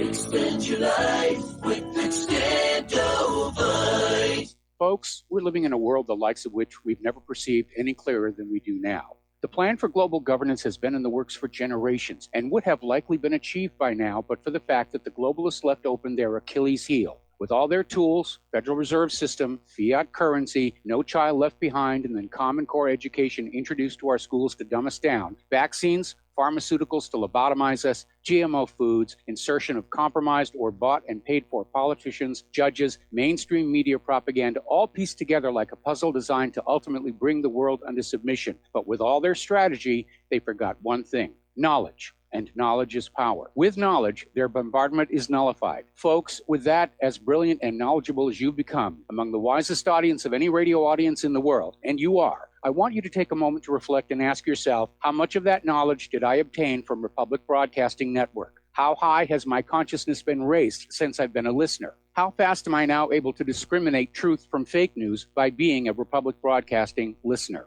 How clear am I now able to see the world since I've been listening to RBN? Ask yourselves those questions, folks. Then ask yourself, what is that knowledge worth to me? Like my morning coffee, how would I survive without it? A voice of truth in a sea of lies. Do we not all need to make sure it survives? Like public broadcasting, we are now finding we can only survive with listener support. Censorship, advertisers being attacked, truth itself being attacked. It's the only way through this. We at Republic Broadcasting humbly ask you to become a supporter. Look at your budget and make a determination of what Republic Broadcasting is worth to you and what you can afford on a monthly basis. Go to republicbroadcasting.org and pledge 20, 30, 40, 50, if possible, 100 a month or more if it's affordable. Click the donate button and become a regular monthly donor. Assure both us and yourself that Republic Broadcasting truth will continue to flow like that morning coffee. The network thanks you. We the people, in order to form a more perfect union, establish justice, ensure domestic tranquility, provide for the common defense, promote the general welfare, and secure the blessings of liberty. And aloha, aloha America. Had a little bit of a belch there. Speaking of Hebron, there's been an ugly incident there. This happened actually back on the 17th of November. And this woman, mother of 11 children, Firial Abu Hakal, felt unwell and requested an ambulance from the Red Crescent. And of course, there are severe restrictions on movement imposed by the Israeli military. And she called to get the ambulance, and she called a few times. And finally they said, we couldn't get the ambulance there because every time the ambulance got close to the home, settlers had thrown rocks at it. I mean, come on, guys. The lady is 72 years old. She's not a threat. Israel is once again calling upon Germany to defund any organization that has a critical view of Israel. And Israel has asked Angela Merkel to stop funding the Jewish Museum in Berlin, among other institutions. And the reason behind the demand was the museum's exhibition on Jerusalem, which presents a Muslim-Palestinian perspective of the city. And the letter was sent directly to the Chancellor's Bureau and did not go through the Israeli embassy. And Merkel was also asked to defund other organizations that Israel claims are anti-Israel, which includes the Berlin International Film Festival, the pro-Palestinian Christian organizations, and the Israeli site 972 Magazine, which receives funding from the Heinrich Boll Foundation. So they're really out there. Okay, article from originalantiwar.com, the conservative case for Palestine. And basically, actually has one positive coming out of the legacy of George Herbert Walker Bush, in that he took a firm stance against Israel and was really trying to get Israel and Palestine to somehow get together. But we have Israel and their new friend Saudi Arabia just reshaping the Middle East. I mean, they're doing it in Yemen, and I've got to be very honest, I expect we're going to see something major both in Gaza and the West Bank. I mean, we have that messianic group that is saying, we'll just pay the Palestinians to move to Turkey and Britain and the United States. Of course, we're not going to pay for it. We get the Americans to do that. That's what they're for here. Now, the other day we had this story about a teacher, or actually a speech pathologist down in Texas, who refused to sign a loyalty oath to Israel and did not get her contract renewed because of that. She is now suing them, and I hope she wins. But apparently the courts are saying that laws targeting these Israel boycotts are in fact unconstitutional. And Thursday night, a federal court blocked Arizona from enforcing a law requiring state contractors to certify that they are not participating in boycotts of Israel. The court agreed with the ACLU that the law likely violates contractors' free speech rights under the First Amendment. So of course it does. Of course it does. So the judge, Diane J. Humatewa, has issued a preliminary injunction against the law. I think voters need to go on out and find out just who it was in their legislature who voted for this law, and make sure that they're voted out next time elections come around, because these are not Americans sitting in our legislatures. These are Israelis. No government can serve two masters, and a government or a politician that serves Israel cannot, does not, and will not serve the American people. And these laws prove that. They're literally undermining one of the most cherished rights American citizens have, the right of freedom of speech. Boycotts are a recognized form of peaceful protest, and they are protected by the First Amendment. And I think that we need to seriously start thinking about where our politicians' loyalties really lie, because they certainly don't lie with the American people. They don't lie with their constituents here.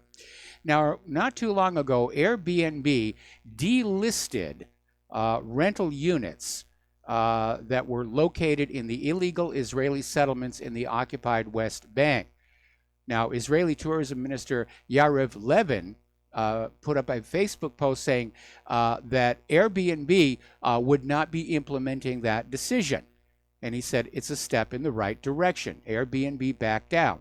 Airbnb has come on out with a statement saying no, that we're not reversing the ban. All right, got to take another break for commercials. We'll be right back. Let's sing and shout, let our voices ring out, let them echo into next year. Celebrate, celebrate, let us celebrate, as the days pass on their way. Share the gift from above, the power of love, so that every day's Christmas. You are tuned in to the Republic Broadcasting Network. Visit our website by going to republicbroadcasting.org.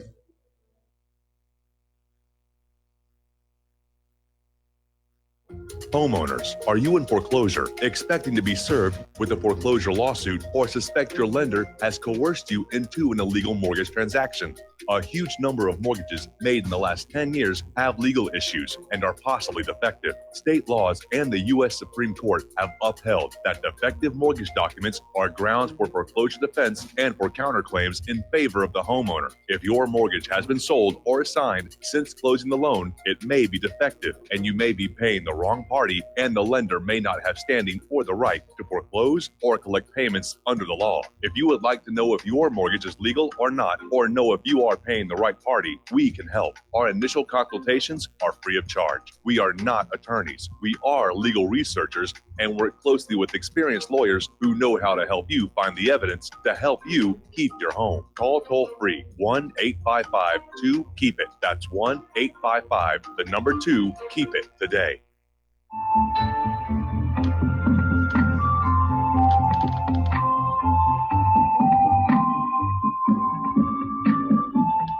Do you know there is an ongoing war right here in America? Are you aware that U.S. citizens have been classified as enemies of the state since 1933? Have you recognized that our entire government is really a vast network of interlocking corporations engaged in commerce? Look up Title 28, Section 3002. Tune in to In Defense of Humanity on Saturday nights at 7 p.m. Central Time. Find out what's really going on and learn how to protect yourself and your family as flesh and blood men and women living in a corporate reality.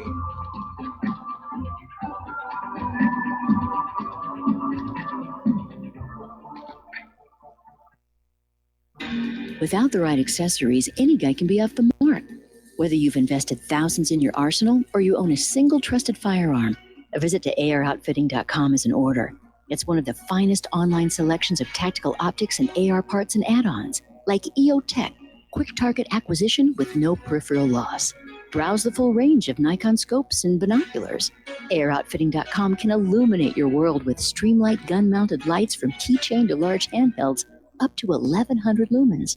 Find some stability with Battenfield tactical bipods. AirOutfitting.com has CMMG gun parts, barrels, assemblies, handguards, part kits, and more, plus mag-full clips and magazines. I know I've got you excited, so take a breath. Head to AirOutfitting.com. The site's super easy to navigate and features a ton of technical info, including links to manuals. We also welcome vendor and manufacturer inquiries. Remember, if you don't see it, we can get it at AROutfitting.com. When all this twisted steel was swept away, did these remaining holes reveal what's really happened? And aloha, America. Welcome back to the show here. And we're getting this story. And this actually appeared in the Australian media. But apparently, U.S. airstrikes have killed 62 Somali terrorists. So apparently we're bombing Somalia now. And they did 6 airstrikes in the vicinity of Gandarsh in Somalia's south-central Banaadir province. And they're insisting that they did not kill any civilians whatsoever. And if you believe that one, I have some of Saddam's nuclear weapons to sell you. Now, a lot of people are still talking about Russia's sending these long-range bombers to Venezuela.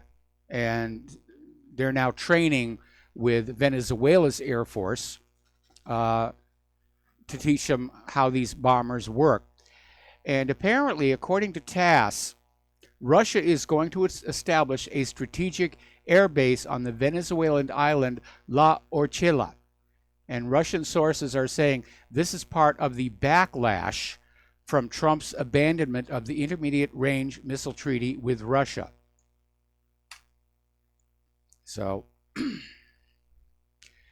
meanwhile, Brazilian, Paraguayan, and U.S. Marines are conducting combined training in central Brazil. They're calling it Operation Formosa, the largest exercise of the Brazilian Marines training cycle.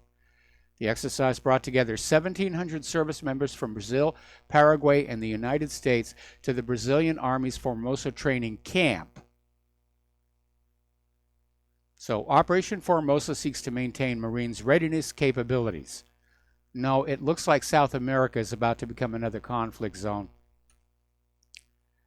Meanwhile, over in Saudi Arabia, journalist Turki bin Abdul Aziz Al Jasser apparently has been tortured to death by the Saudi government.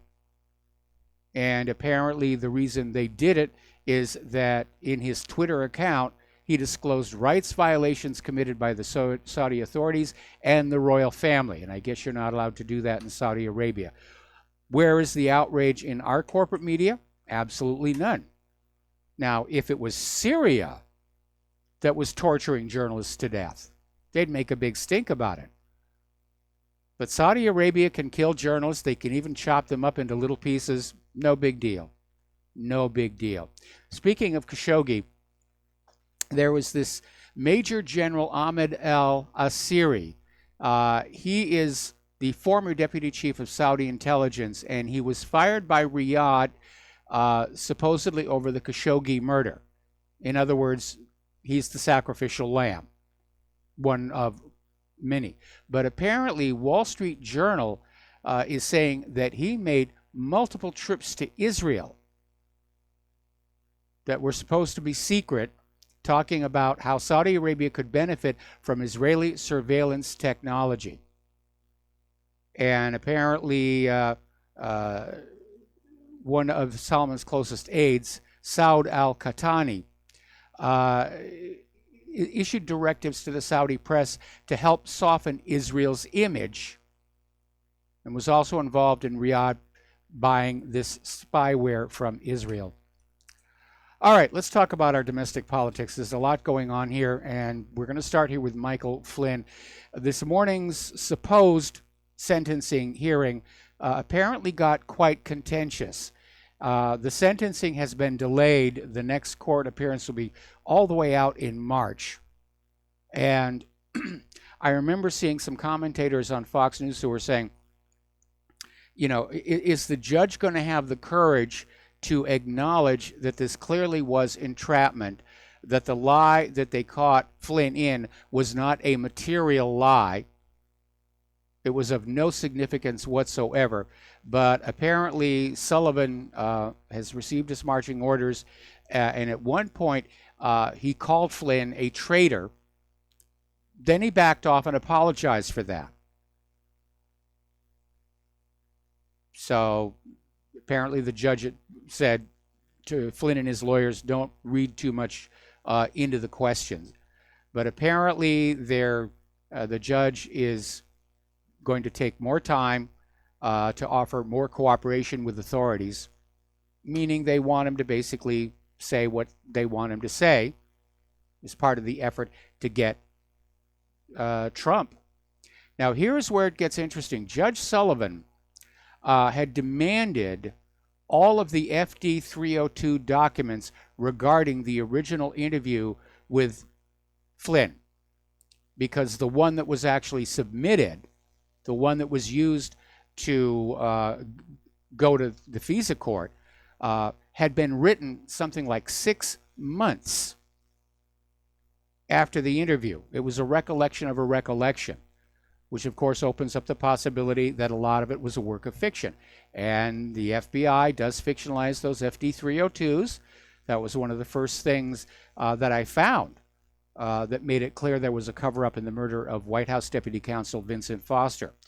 So last Friday was the deadline for the FBI to turn over those documents to the court, and they didn't.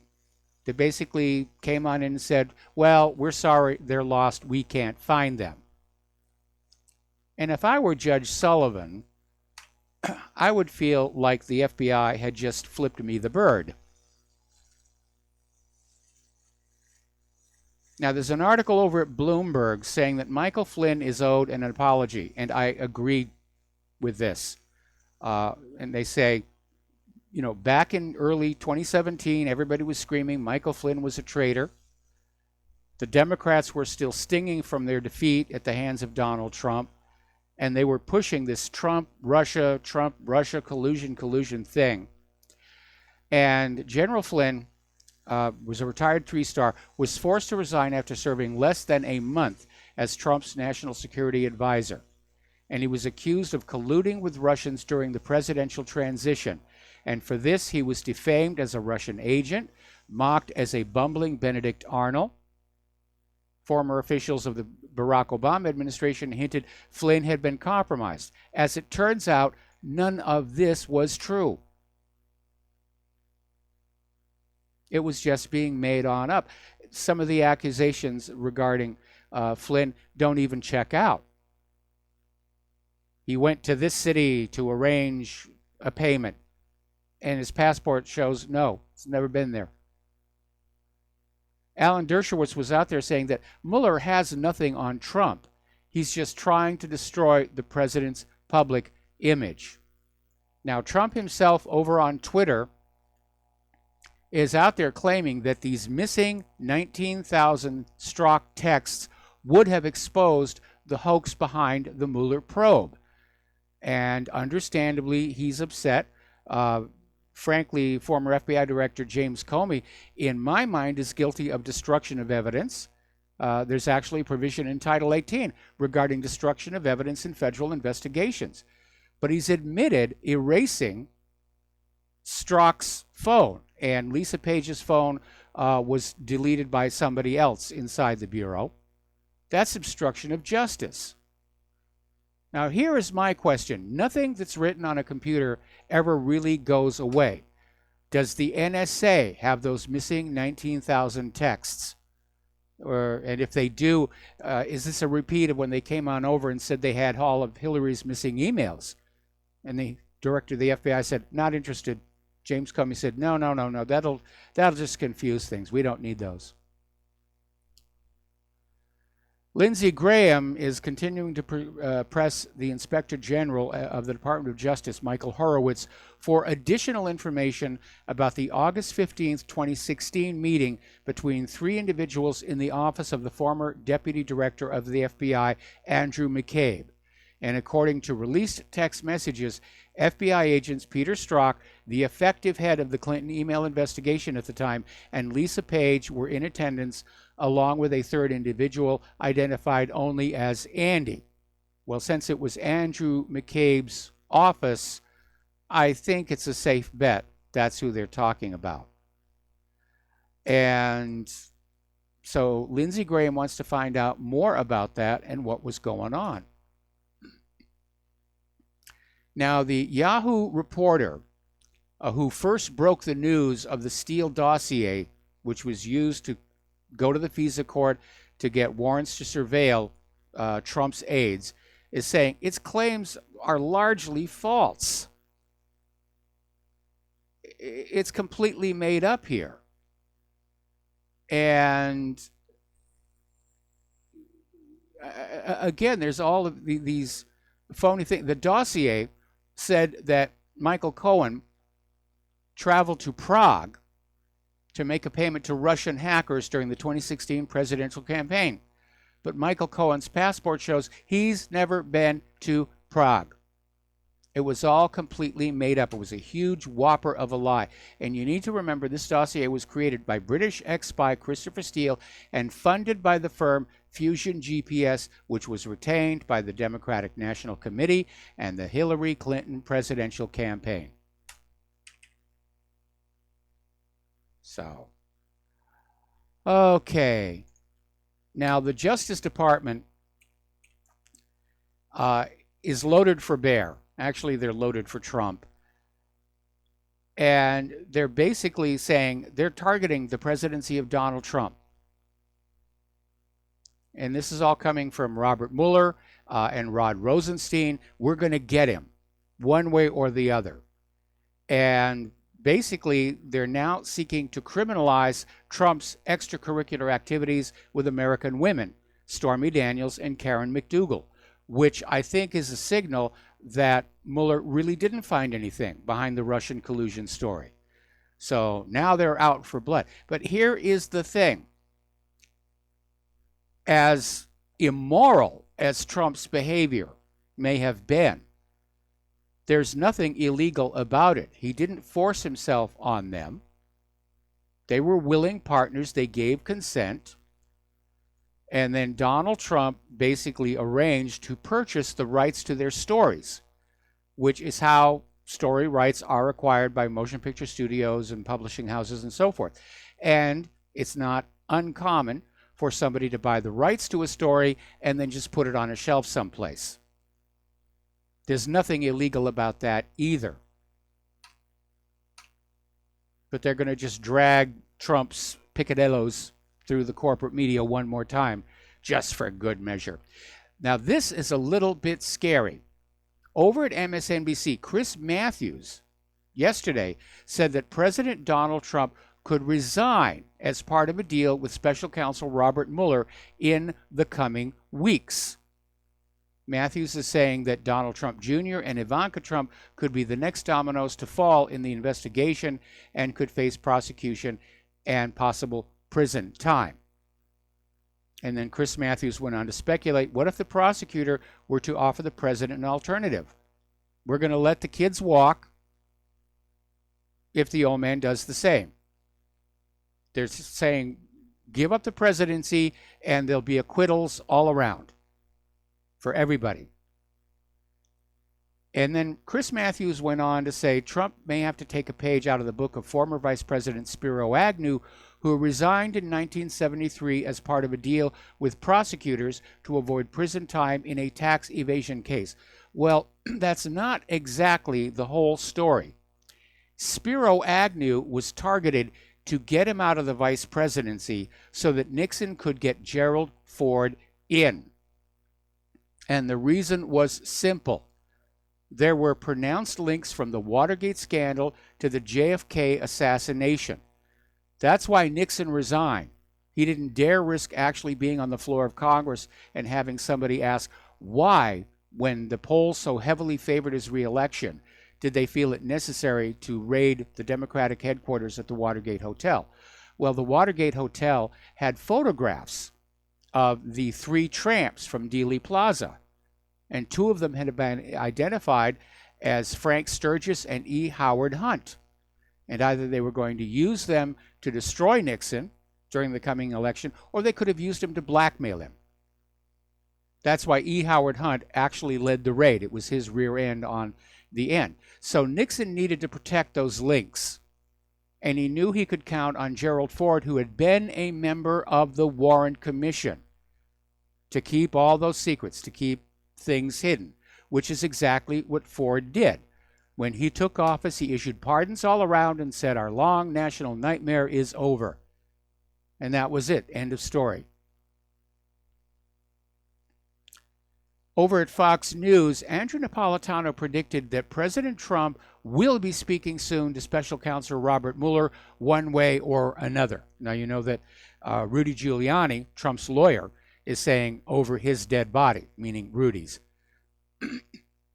And Napolitano warned Trump that if he doesn't submit to an interview, he'll be facing a grand jury. Now, Napolitano told Fox News anchor Shepard Smith if Trump agrees to an interview, his legal team would be with him. They could stop, leave the room, and confer after every single question. That's a deal that Michael Cohen didn't get. They didn't even tell him it was a real interview. It almost seems like Fox and Napolitano are turning against Trump. But the news does get worse. Apparently, up in New York, the Donald J. Trump Foundation has agreed to dissolve itself amid allegations from the New York Attorney General's office that it engaged in a shocking pattern of illegality. But New York Attorney General Barbara Underwood announced that her office will continue to pursue its lawsuit against the foundation. What about that Clinton Foundation? Can you see the selective prosecution that's going on here? Now, Tom Fitton over at Judicial Watch, when he was testifying before the House Oversight Committee, said the Clinton Foundation scandal is a State Department scandal, it is an FBI scandal, it is a Department of Justice scandal, it is a foreign potentate scandal, I'm sorry, I got the hiccups, it is a shady corporation scandal, and it's a government transparency scandal. And for all the things that were revealed in that House Oversight Committee, I haven't seen any indication anybody's going to take any action. They are really, really terrified of the Clintons. We got to take a break for commercials, and we'll be right back.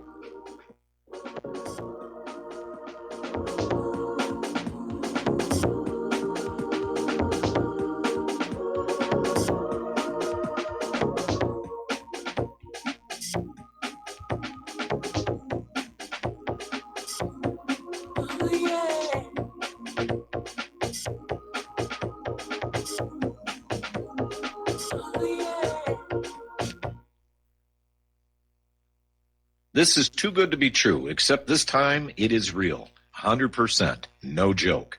How about a $25,000 membership to Front Sight Firearms Training Facility as a thank you bonus for a one-time donation to RBN of only $400? It is a Commander lifetime membership with no yearly fees or dues. The training is free for the rest of your life with over 50 different classes. Then leave it to your designated beneficiary. You provide the approved firearm, holster, ammo, eye, and ear protection. Many features and bonuses are included, more than you would ever expect or believe. This is the ultimate graduation present, wedding gift, etc., etc. See the details. Go to RBN's webpage and frontsight.com to make it happen. You will hear this offer only on this radio network.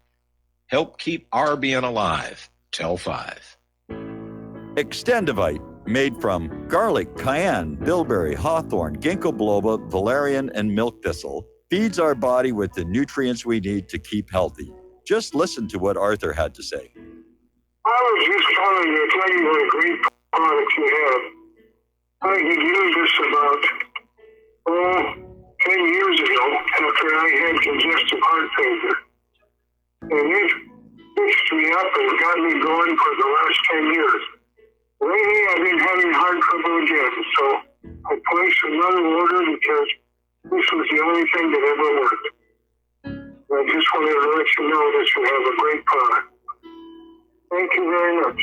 Tell us your story. Get Extendivite today. Call 1-877-928-8822 or visit heartdrop.com. Extend your life with Extendivite. Hi, folks. CBD is the home run hitter for health right now. Why, you ask? Because of what it does for the body. Unfortunately, I can't tell you all about the benefit. You know, there's reasons. Do your due diligence and log on to ancientlifeoil.com. That's ancientlifeoil.com. Ancient Life Oil uses organic ingredients and is blended in coconut oil for some of the best benefits. Legal in 50 states and non-psychoactive. Log on to ancientlifeoil.com. That's ancientlifeoil.com. Do you worry a lot? Whether you're a college student, busy professional, parent, or grandparent, ongoing stress and elevated levels of the stress hormone cortisol can rob your memory, your health, and your future. Now you can combat the effects of stress and anxiety while improving your memory and recall at the same time with the dietary supplement Calm and Clever. Studies show that the ingredients in Calm and Clever reduce cortisol by as much as 30% in 1 to 2 weeks. Call 1-800-758-8746 or calmandclever.com.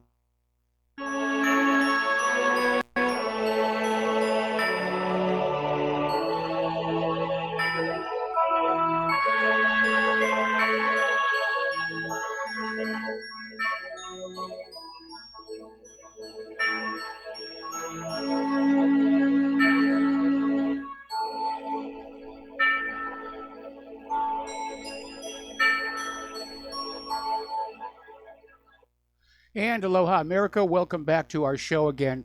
Now, Dinesh D'Souza is claiming that she got to read, he got to read Michelle Obama's college thesis at Princeton University and described it as illiterate and incoherent. Yeah, it is a she. And basically said some of the most powerful people in the world are not as smart as they seem. Well, the whole point of a political campaign or a political life is deception, of crafting this facade for the public to see. And it's always going to be made to look as positive as possible in all ways. Bob Dole, remember Bob Dole? He used to describe himself in the third person when they were talking about how he was going to present during rallies and speeches. You know, Bob Dole wouldn't do this. You know, Bob Dole would do. Nixon did the same thing. So, and I have to agree, I mean, after watching our federal government and its leadership over the last, going on quarter of a century now, I'm not impressed with the quality of thinking that's coming out of Washington, D.C. There are very, very few people there who really seem to have all the marbles. They just sort of go on their first impulse. All right, let's talk about the economic war here. The rhetoric with the trade war with China is escalating. And apparently in a major speech, Xi Jinping basically said, no one is in a position to dictate reform to the Chinese. So he's digging in his heels, basically sending a signal. And he called for his country to stay the course and just weather the hardships. And China's economy is showing the strains of the tariff war, as is our own here.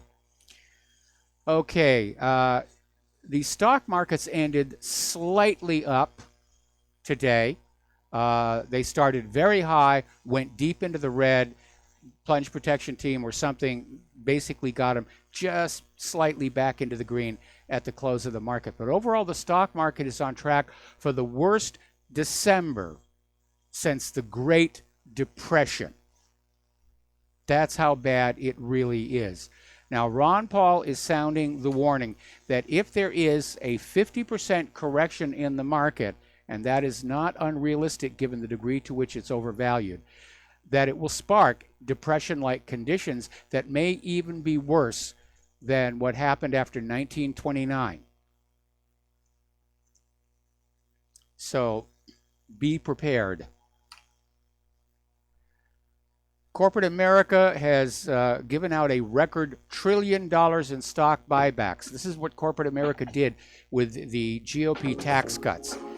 They started buying back their own stocks. Okay, we're going to take a break for station identification. We'll be back. We're going to open the phone lines now when we've already got callers on the line. We'll be right back.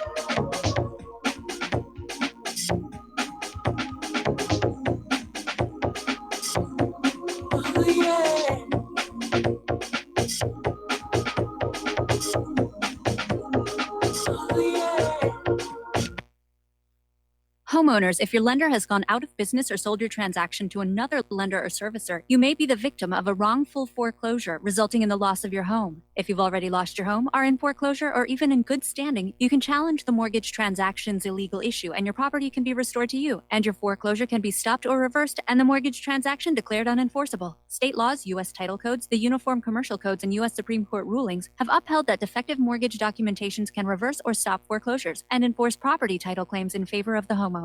We are having successes in stopping the process of foreclosure, the enforcement of the foreclosure judgments, the sale of property, and evictions after the sale. We are not attorneys, and we don't give legal advice. We are a professional team of legal researchers, providing forensic mortgage audits and expert witnesses. We have the knowledge to produce the evidence and enforce laws regarding your legal issues. We've been in business for 12 years without a complaint. Consultations are free, and we provide a free title search to confirm if your mortgage has legal defects. Please call 855-253-3748. 855, the number 2, keep it today.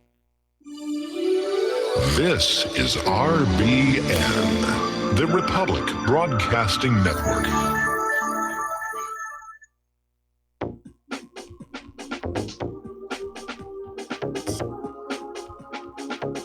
What really happened with your host, Mike Rivero, because World War III is a really bad idea.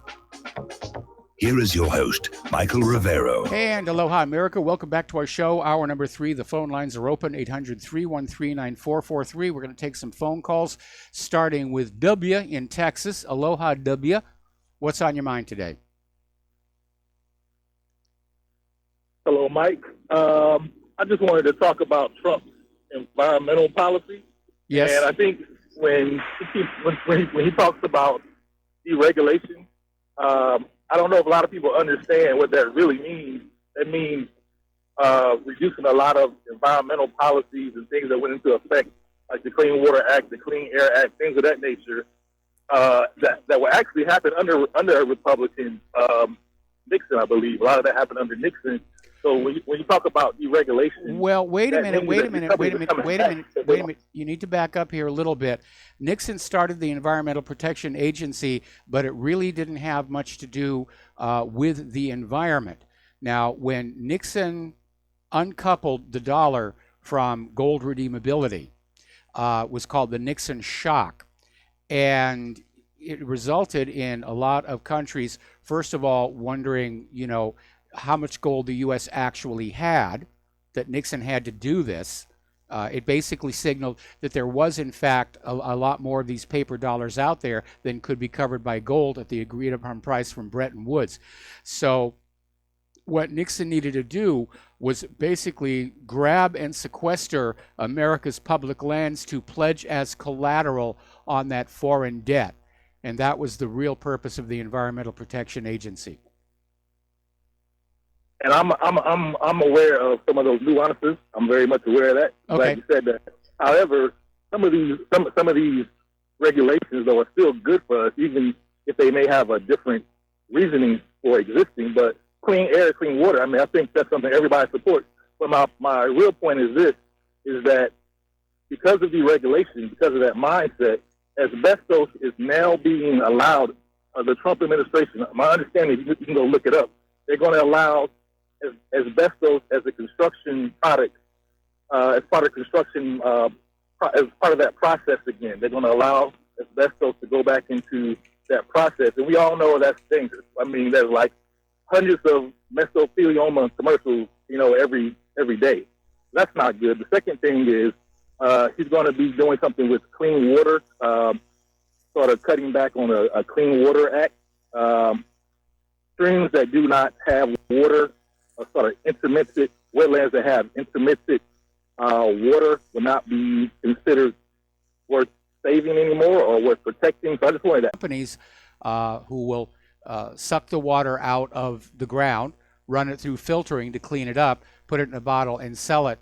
And it's a huge moneymaker for them because they're paying pennies, for gallons and gallons of the water.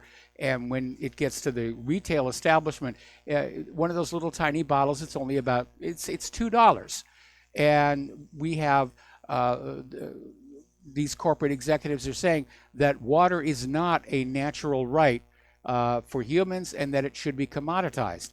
And at the way we're going down this road toward fascism. Next, it'll be air. You know, you shouldn't be allowed to just take air out of the atmosphere for free. And of course, that's getting polluted as well.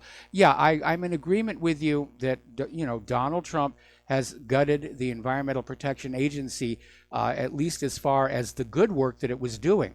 But again, its real covert, clandestine purpose was to declare all these areas of wetlands or heritage zones or roadless zones or whatever. And they had dozens of different names to conceal the scale of the land grab from the American people, because those are our public lands. They're our common heritage. And now we're no longer allowed to go into them. We're no longer allowed to use them. And they have been pledged as collateral, along with whatever mineral resources are under them, as collateral on the national debt. And it means that when the U.S. government finally is driven into bankruptcy, we're all going to wind up as tenants on the land that we used to own. And that, I think, is going to definitely be a tragedy. Exactly. I just encourage callers just to check out asbestos and construction being regulated. That's not a good idea. That was it. Thanks, Mike. All right. Okay. Thank you. We're going to switch over to Don in the Philippines. Aloha, Don. Welcome to the show. What's on your mind? Hello, Mike. This is an excellent video you have. Seattle, the Utopian Lie. And this morning in the Philippines, I was out. People were out walking their dog and stuff. I was talking to this guy from that lives in Seattle. He says that's the way it is. You can steal anything there. People will go right into REI and just grab a tent and walk out, and the policy is just let them have it because they don't want the employees to get hurt. You got needles all over the place. They don't have to turn in their old needles to get the new needles anymore. Oh, man. Oh, man. I mean, Claire and I used to be a needle exchange. Yeah, go ahead. I was going to say, Claire and I used to live in Seattle. We were living, well, not in Seattle, but near Seattle before we moved here to Hawaii. And I remember back then, it was a very, very nice city. And I'm sorry to hear that it's falling into the same squalor that we've seen San Francisco do, which, again, Claire and I have fond memories of San Francisco, but we knew it before all of this open border policy and liberal leadership. That guy made a good video there, however you pronounce his name, Colin Noor or something like that, Noor. But I was thinking about buying in Seattle, really. In fact, I talked to several realtors there over the last couple of years, and these realtors actually were giving me hints. You live where? You live out in rural Iowa, and you just want to come here and get a place. And then they were basically saying, giving me a hint that, no, you really don't want to, this is not what you want. And I think they were kind of figuring if I came there and looked, I would immediately turn around and leave because you can't just have a whole lot of junkies and thieves all over the place. That's not a good place to live, no matter how cool it seems at first glance, because you got that nice lake there. You can actually go swimming in that lake. And these real estate ads say, hey, you can commute by kayak to go to wherever you're going and all this. And wow, that's a cool place. But no, and then it turns out that you have all these people that are down the downward spiral towards death and everything. Okay, I'll let you go, Mike. Thanks a lot. All right, thanks an awful lot. We're going to do a shout out to our on-air affiliates who are rejoining the network, and we're going to take a call from Mark in New York. Aloha, Mark. Welcome to the show. What's on your mind? Aloha, Mike. Thanks for taking my call. I just wanted to call. I've been calling in about in the past about this Fields in Charleston killing, running over people, whatever. Yes. And it reminded me over the weekend about this Hampton socialite that got convicted, sort of. And I found an interesting article that I just take like 10 seconds to read the first paragraph of it, if you would allow me. Okay. It says, Riverhead, New York, Lizzie Grubman, the New York publicist with a star-studded roster of clients, pleaded guilty Friday in a hit-and-run crash that injured 16 people outside a Hamptons nightclub. Grubman, 31, will likely receive 2 months in jail, 280 hours of community service, and 5 years probation under the plea agreement. She could have faced up to 7 years behind bars if convicted. And the witnesses, they say, which occurred on July 7th, 01, Grubman became upset when a bouncer asked her to move her Mercedes from a fire lane. The bouncer claimed that Grubman called them white trash before slamming her SUV into a reverse and driving into the crowd. With 16 people injured outside Conscious Point Inn, Grubman was whisked away in another vehicle, but the police tracked her down. And the last quick paragraph says, Grubman, the daughter of entertainment attorney Alan Grubman, was one of Manhattan's highest profile publicists, with clients that at times included singer Britney Spears, rapper Jay-Z, Wu-Tang Clan, and Tommy Mottola. And I just wanted to point that out, that this woman kind of skated. She clearly sounded like she hated these people, and she ran them over, and she got away. And this guy down there sounds like who was it a jury of his peers? Who was on his side? Did he get some coin-appointed lawyer? And now you read these articles. I don't know, but I mean, we understand that in our society, being very rich gets you very lenient treatment from the court system. And if you're very poor, well, then by golly, we're going to show you what for. We're going to send you off to the prison factories.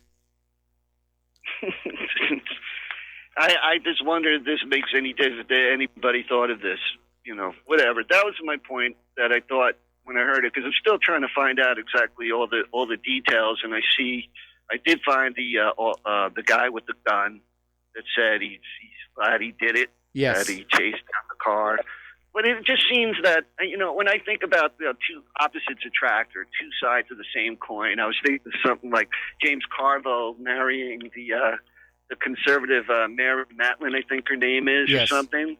They're both into politics. I just think these activist groups, they attract a certain type of person that's externally motivated, and they meet up. I still say the guy wasn't planning to trash his car. And first-degree murder seems like it was planned out, serious. He was going in there to kill people.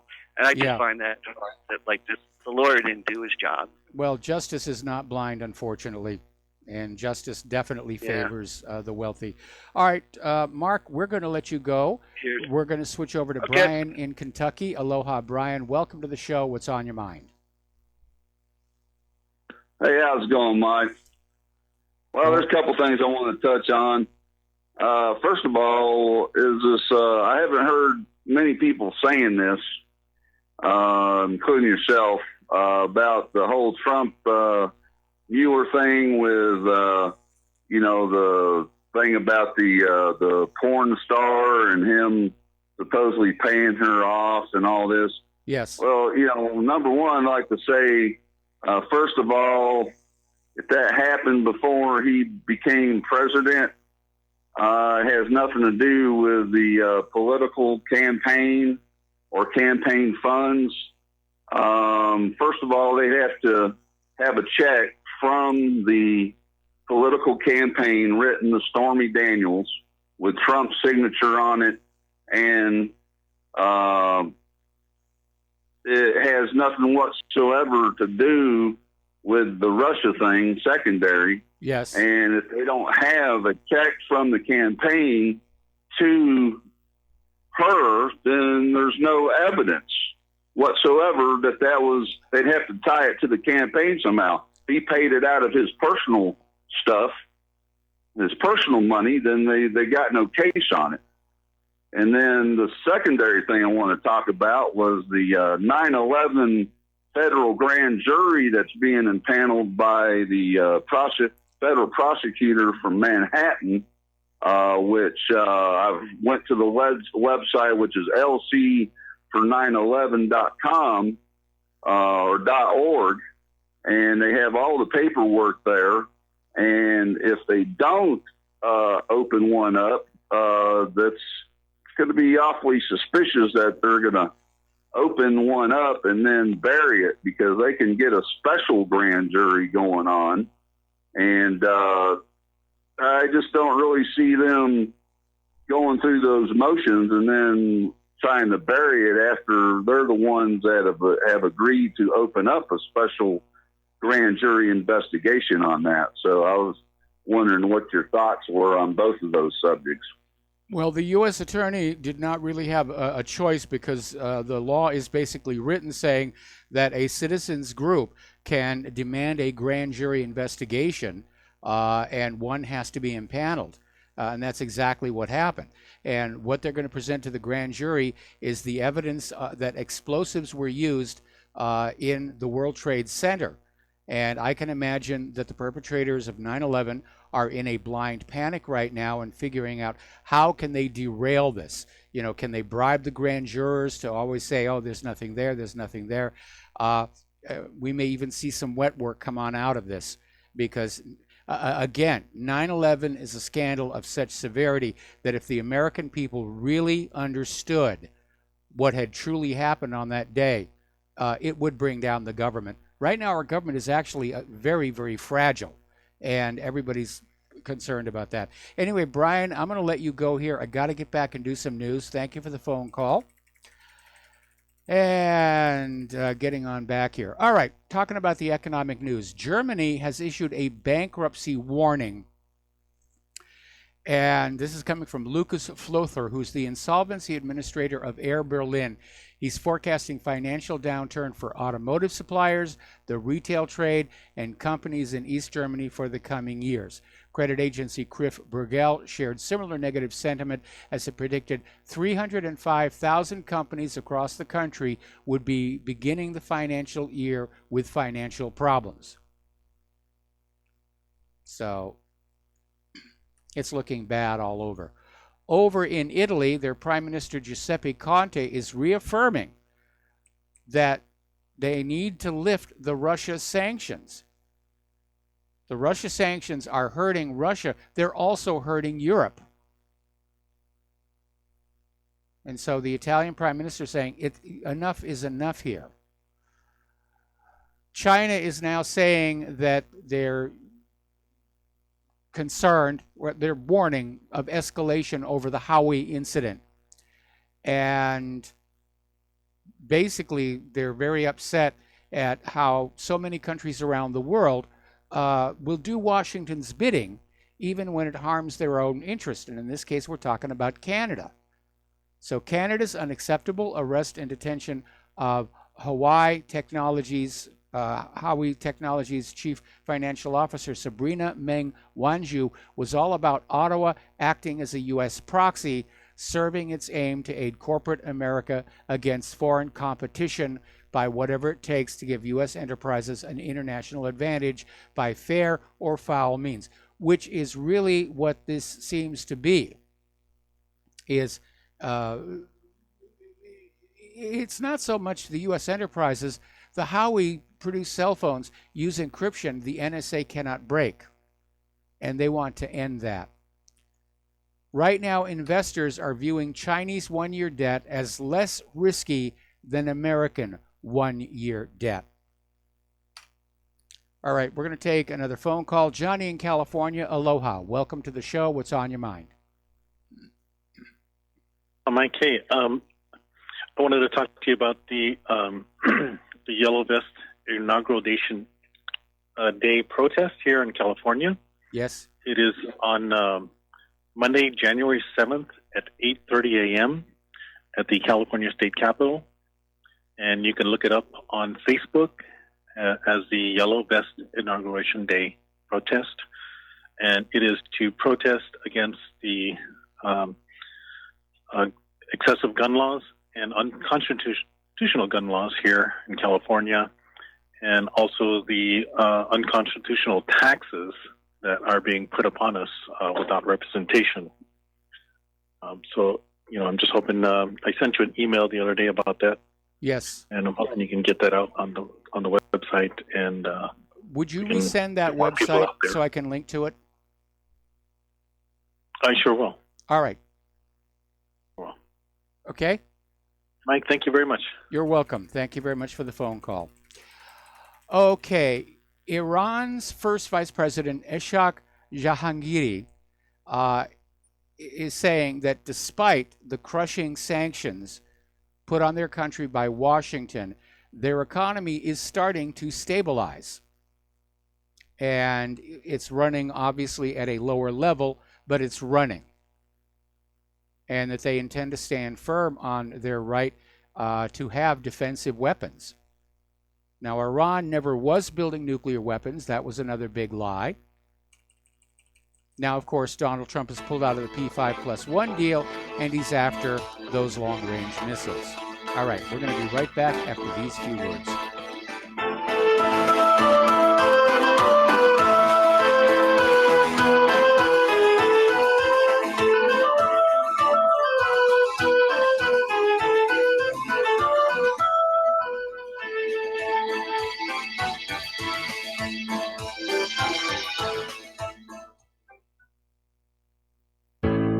The reviews for Extendivite are amazing.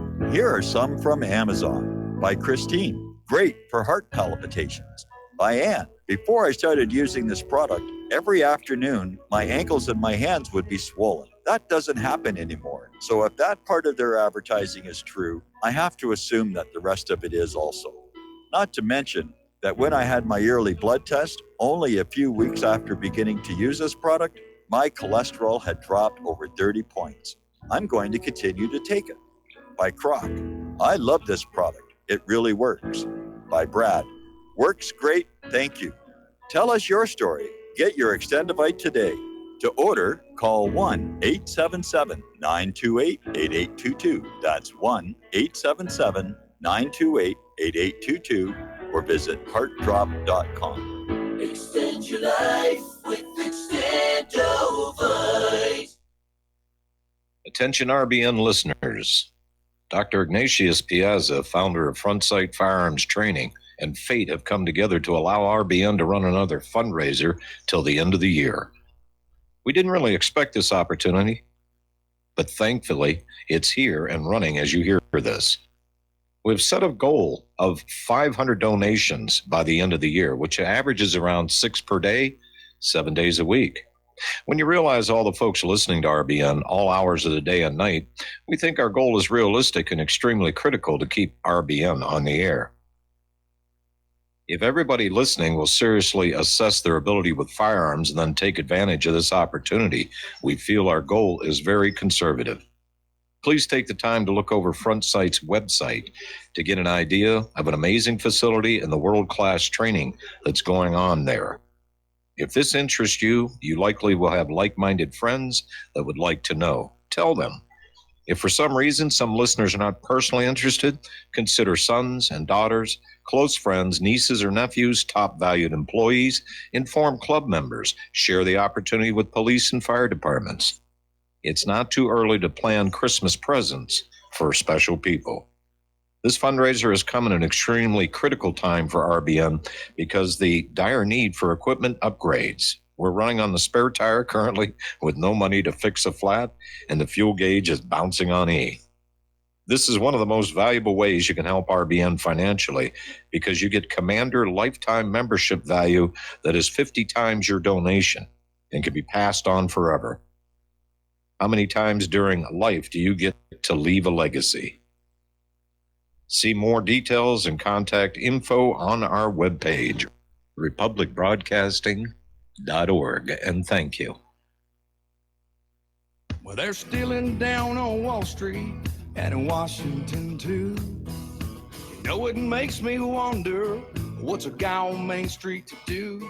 I've always tried to be an honest, upstanding kind of guy. But I must admit lately, I thought about giving something else a try. Oh, I want to be a pirate. I want to sail the 7 seas. Yeah, I want to be a pirate.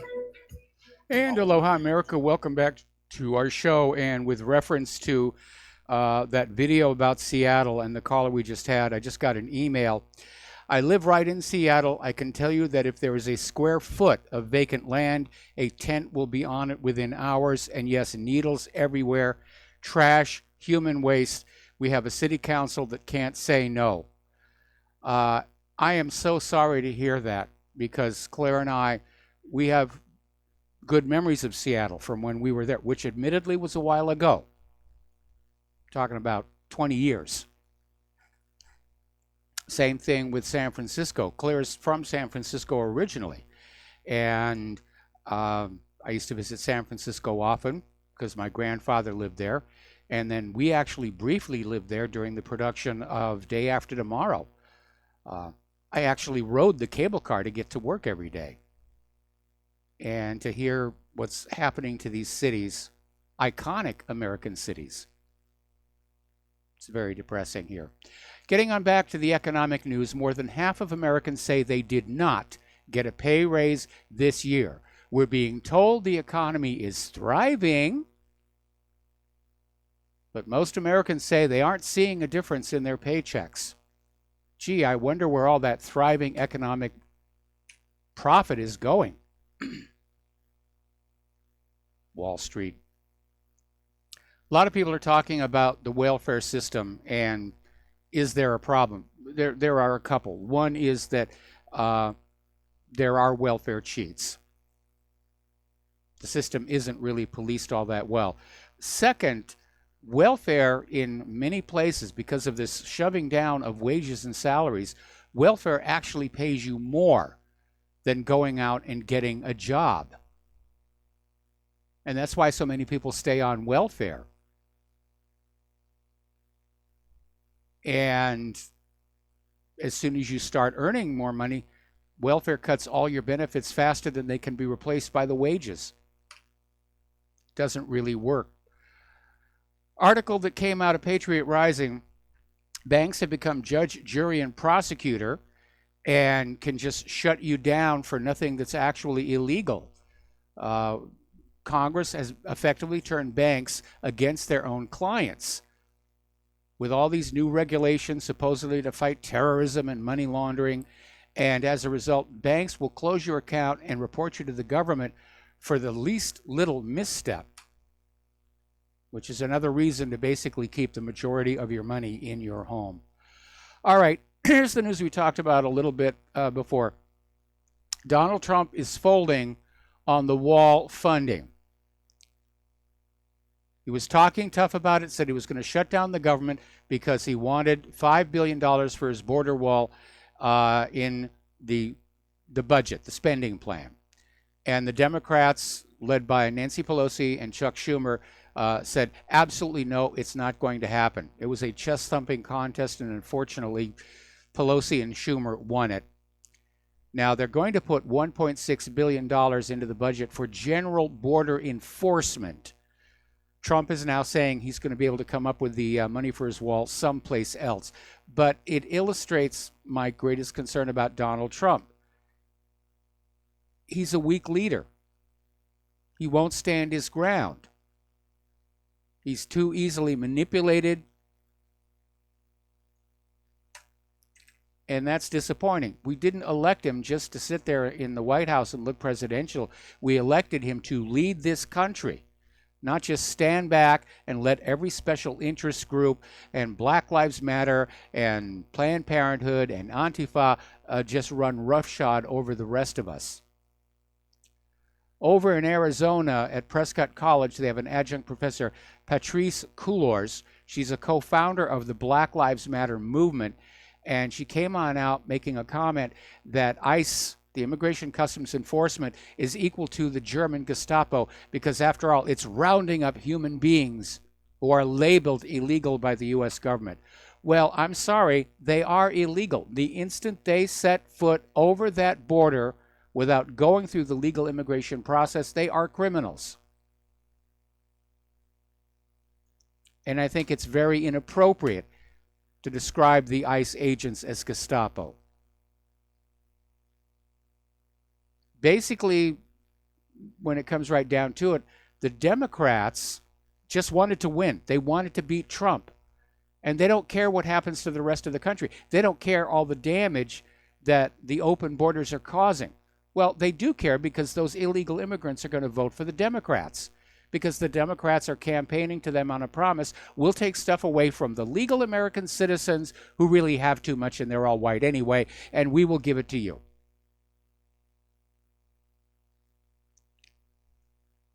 So it's really out of control. Now, apparently victims of violence by illegal aliens held a rally for stronger border security. There's a video of it at whatreallyhappened.com. So the people are starting to stand up here. All right, we're going to take another break for commercials. We'll be right back.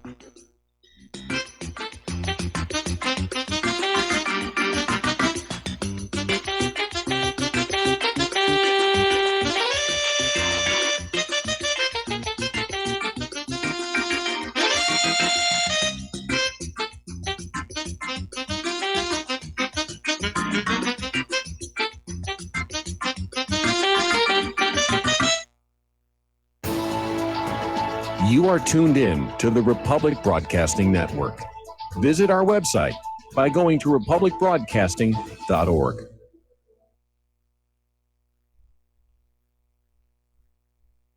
Do you or a loved one suffer migraine headaches? Listen to what scientist Kurt Hendricks has to say. 35 million people in the United States suffer with debilitating migraines. If you or a loved one are one of them, you need to know about MigraLief.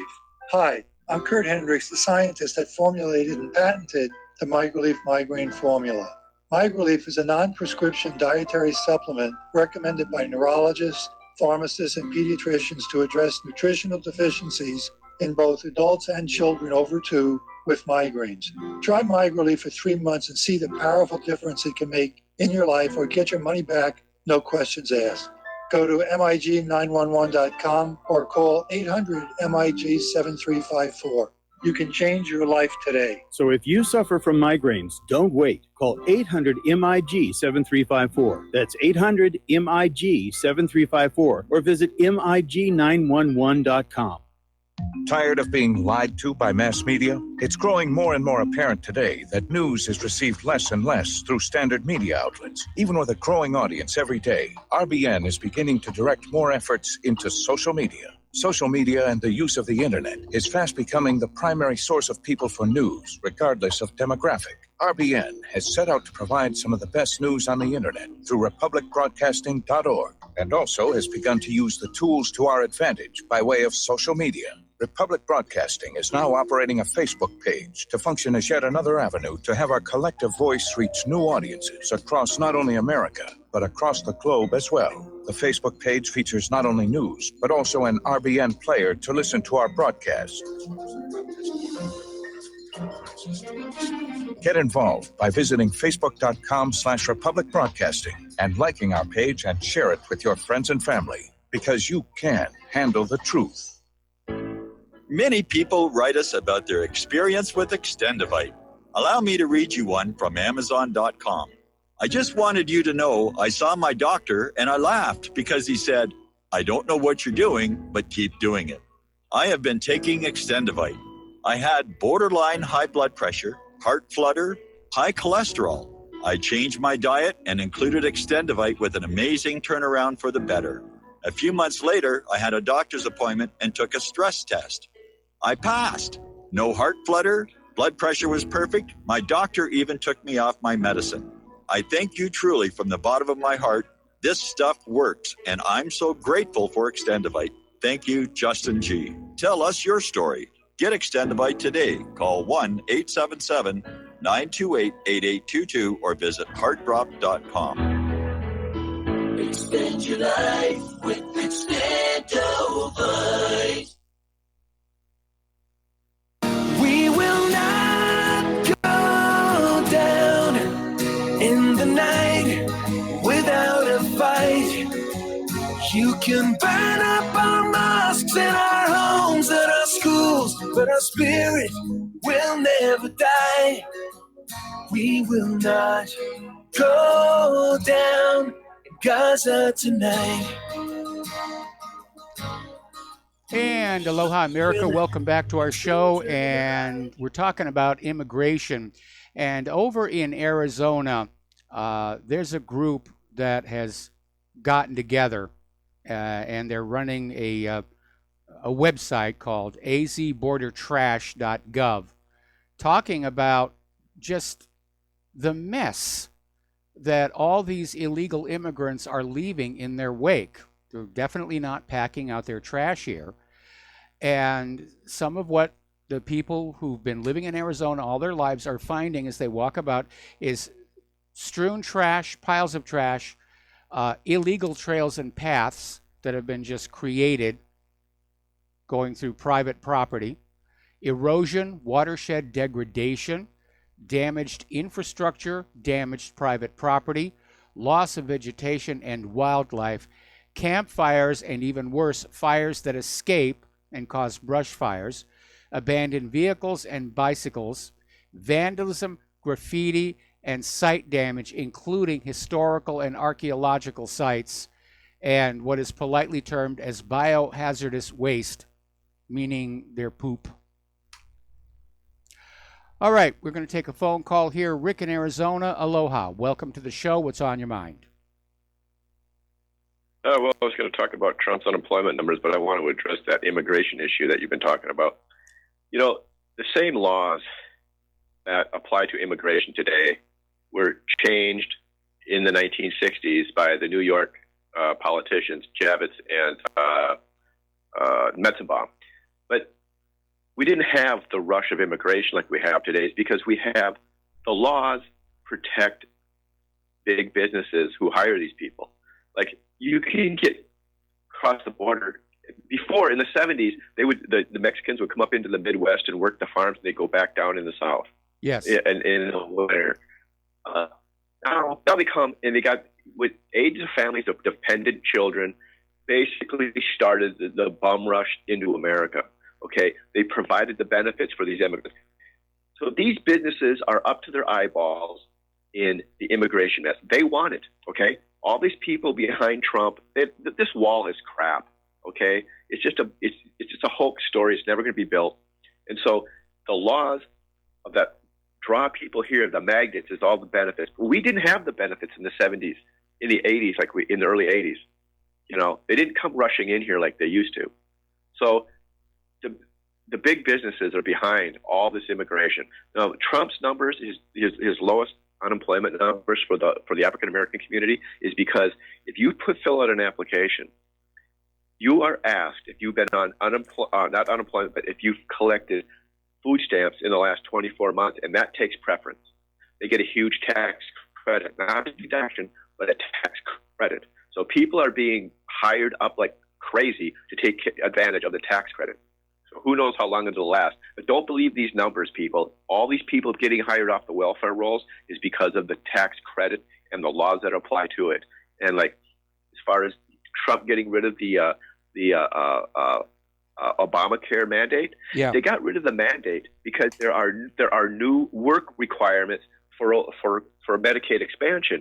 And if you don't meet those requirements in certain situations, you get kicked off. So they cannot hit you with a bill for not having health insurance. This is all crap, smoke and mirrors. Nothing is changing. They're just transferring the benefit payment in a different way. So thanks for taking my call. All right, you've got it here, and thank you very much. We're going to let you go. All right, getting on back to immigration. Apparently, Tucker Carlson on Fox News made the comment that immigrants make the U.S. poorer and dirtier. And if you think back to that article about Arizona, if you think back to the comments about Seattle and San Francisco, it does seem to be true. But at least 5 companies have now pulled their advertising from the Tucker Carlson Tonight Show after Carlson asserted that immigrants make the U.S. poorer and dirtier and more divided. Yes, we're all very divided on this issue. Tucker Carlson has nailed it. He's right on point. But apparently, critics launched a social media campaign to pressure the advertisers to quit his show. It wasn't the advertisers who were troubled by what he said, it's the open border people. So as of yesterday, Pacific Life, Indeed, Smile Direct Club, Minted, and Nautilus, the parent company of Bowflex, announced they would be suspending their ads during Carlson's show. Which is censorship. Now, Tony Blair just been flitting around Brussels and Great Britain, former prime minister. Technically, he's a private citizen now, and he has been agitating for a second referendum. And now he's reversed himself. Today, he said he would not seek another referendum on the EU Constitution if it was rejected by the British people. And he said, a no vote means no. Once the British people make their decision, they make their decision. This appears to unambiguously reject a second Brexit vote, which tells me that somebody is doing some polling among the British people, and the margin for leave is growing, way past the point where election fraud can swing it the other way here. And it looks like the European Union is getting ready for a no-deal Brexit. They have negotiated an agreement with Great Britain to stay in the Common Transit Convention without any other Brexit deal. Now, this means that goods can continue to be transported freely between Great Britain and the EEA, with the appropriate customs declarations and import duties only being paid when the goods arrive at their final destination. It's particularly important for the Republic of Ireland, which transports the majority of its exports to the EU across the UK land bridge. And of course, they also have the agreement where British and European aircraft will be able to land at each other's airports. So it looks like the EU is finally adjusting to the fact that Britain is actually going to leave. Interestingly enough, Jews living in Britain are claiming their right to German citizenship, and they're trying to gain European Union passports. So it looks like many of them may decide to leave Great Britain and move to Europe when the Brexit finally happens here. Over in Germany, their federal constitutional court dismissed 3 lawsuits filed by Germany's Alternative for Germany party early this year against the country's government, against Chancellor Angela Merkel's immigration policy during the 2015 migration crisis. And the court basically dismissed the cases as inadmissible. And so the open borders remain. Merkel wins another one. The German people lose. Now, here's where it gets interesting. As you know, over in Belgium, there have been massive, massive protests over the government wanting to sign the UN Migration Pact. And apparently the protest was so large and so loud that apparently there was a motion of no confidence placed before his government. And so Belgium's Francophone Liberal Prime Minister Charles Michel has resigned.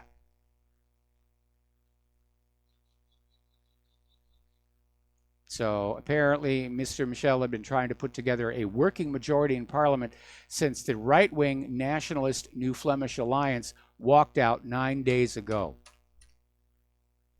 So big changes are on the horizon here.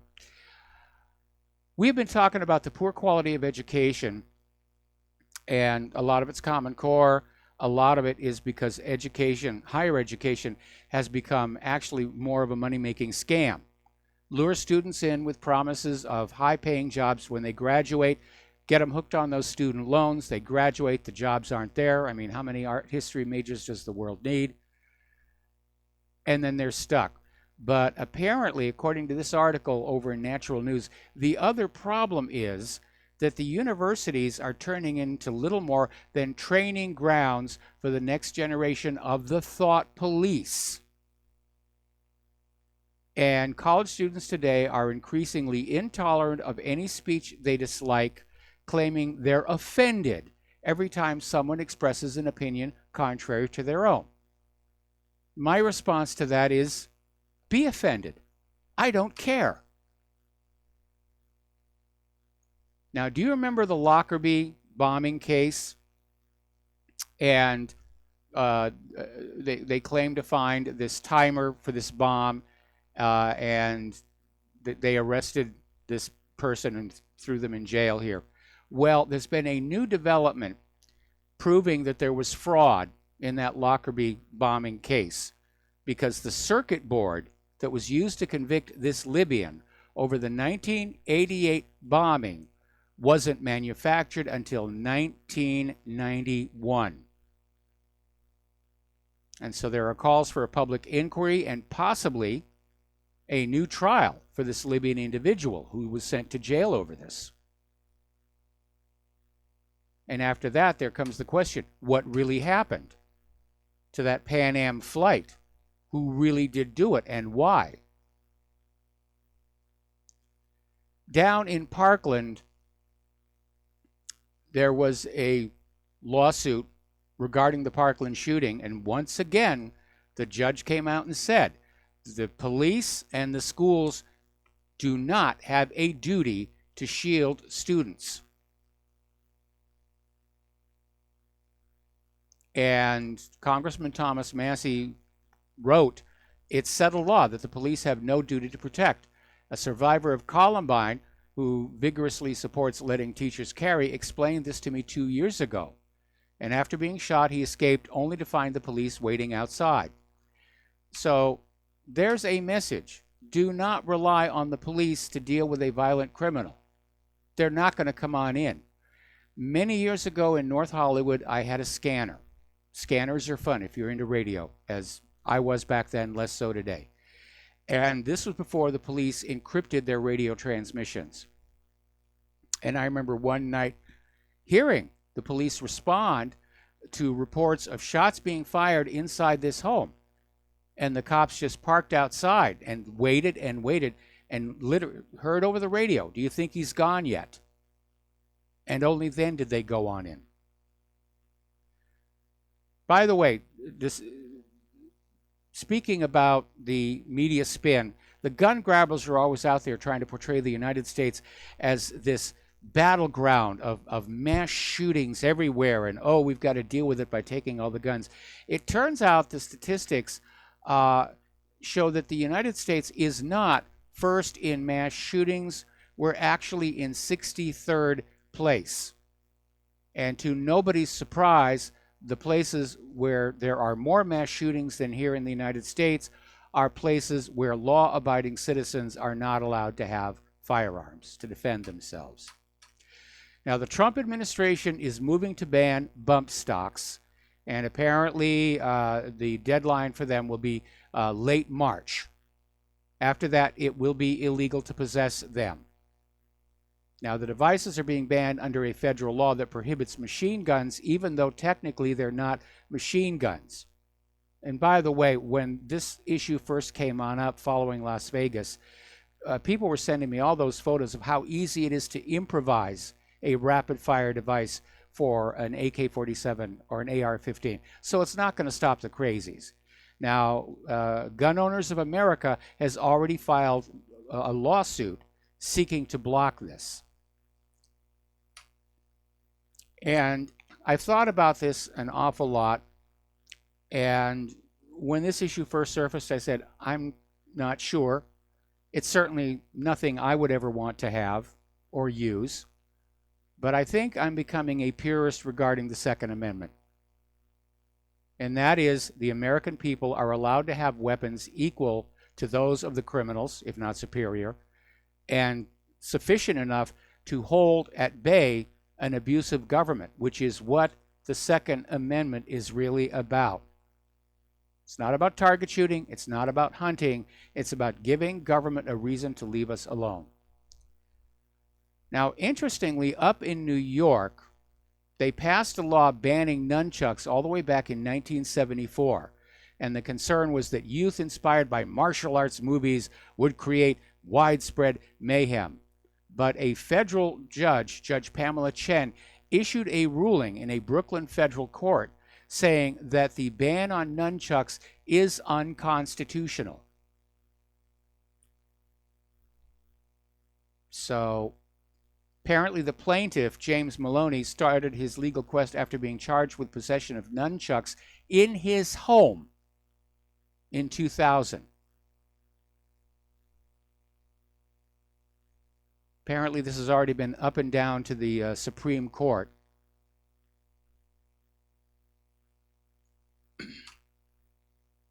Now, here's an interesting situation. 2 gay Arizona men who are planning to be married in May of next year created a same-sex Barbie set with 2 Ken dolls as a birthday presentation for an 8-year-old niece who will be one of the Flower Girls. And apparently Mattel, which is the toy company that makes Barbie dolls, has agreed to meet with them to discuss the possibility of actually making gay and lesbian Barbie doll, Ken doll sets to sell in the stores. Now, I think they're perfectly within their rights to take 2 Ken dolls and make their little presentation here. I think a lot of parents are going to be very resistant to the idea of having this stuff in the stores when their children walk by window shopping here. So let's see. Story coming out of Investment Watch blog. If Google is not stopped, the rogue search engine will steal every election for Democrats from this day forward. And they're going back to the testimony of Google CEO Sundar Pichai, basically saying that they filter search queries so that conservative points of view are way down at the bottom and the liberal agenda is at the top. And it's estimated that Google has the ability to sway 25% of the voters in an election. All right, we're going to take a commercial break. We're going to be back with the last segment of our program after these few words.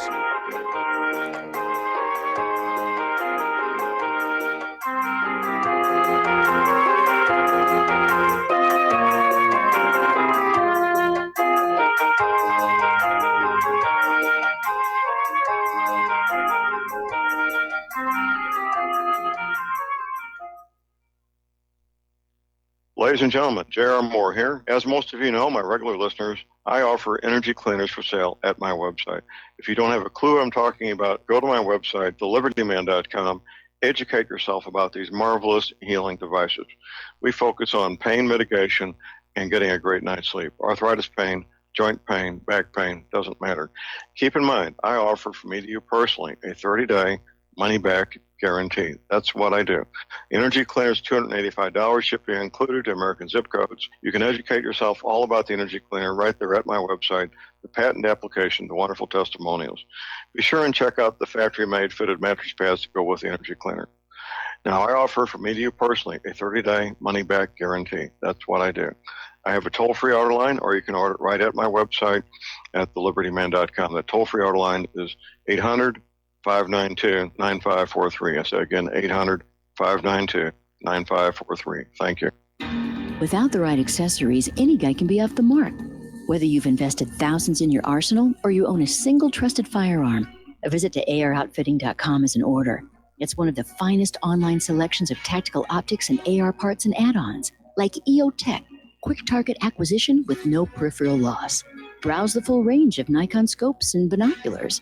AROutfitting.com can illuminate your world with Streamlight gun-mounted lights from keychain to large handhelds up to 1,100 lumens.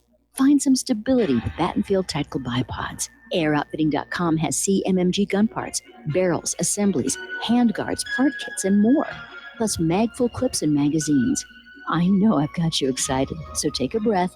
Head to AROutfitting.com. The site's super easy to navigate and features a ton of technical info, including links to manuals. We also welcome vendor and manufacturer inquiries. Remember, if you don't see it, we can get it at AROutfitting.com. The First Amendment in the Bill of Rights limits the government's power by ensuring the freedom of speech and preserving the rights of the people. Every day that passes, our rights gradually slip away. It's time to take a stand and let the government know we're tired of losing our rights. LibertyStickers.com will allow you to express your rights and allow millions of people to see you stand up for what you believe in. LibertyStickers.com carries the largest selection of bumper stickers online, ranging from political to humorous, and is your #1 source for Ron Paul for President stickers. As always, you can find your favorite stickers that protest the war and the president. Don't see what you're looking for? Liberty Stickers will custom make stickers that will let you get your message across for all Americans to see. Go to LibertyStickers.com and see pre-made stickers that will get everyone talking. That's LibertyStickers.com or call 877-873-9626. Liberty Stickers, the world's most dangerous stickers. When all this twisted steel was swept away, did these remaining holes reveal what's really happened? And aloha, America. Welcome back to our show. Last segment of our program today here. And apparently there is a former Edge browser intern who alleges that Google sabotaged Microsoft's browser by pushing notorious changes onto YouTube and other sites that only Chrome and Chromium browsers could render. I think that comes under the heading of Dirty Pool. And apparently, according to this article over in Investment Watchblog, Twitter is censoring past tweets from Assange and WikiLeaks right now. They're just going back through history and trying to erase everything. Talk about 1984. Winston Smith, white courtesy phone. Winston Smith, white courtesy phone. Now, here's an interesting story, and I kind of like this. The Grand Rapids Public School District, back in the 1980s, purchased a Commodore Amiga computer. Now, the Amiga, which replaced a computer the size of a refrigerator, was set up to control heat and air conditioning at the district's 19 schools. It has been running continuously for the last 30 years. So every time you go into a computer store and you complain that the last laptop you bought died after 4 or 5 years, and they say, well, they can't make them last any longer. Yeah, they can. They just don't want to. They want you to have to buy hardware and software over and over and over again. It maximizes their profits. I've got a Commodore VIC-20 up here that's still running perfectly. And I used to be an Amiga developer. When I first set up Claire's electronic music studio as my wedding present to her, that was on an Amiga. They were good little machines. So, now, there's been a development regarding the chips inside cell phones. As you know, there's been concern that cell phone companies, in order to motivate you to buy the latest model, are slowing down the older models. When you do the update, it loads code that slows it down. Now, Apple is still insisting it's to preserve battery life, but it's not really going to do that because apparently the way they slow the phone down is they put in a malicious workload. In other words, to get the CPU working hard before you get to do anything with it. That's obviously going to use up your battery much faster. But even worse, apparently it wears out the chips more quickly.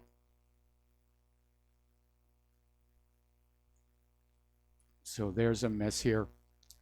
Apparently, advertisers are now tracking which emojis you use to determine your emotional state, so they can target advertising on you.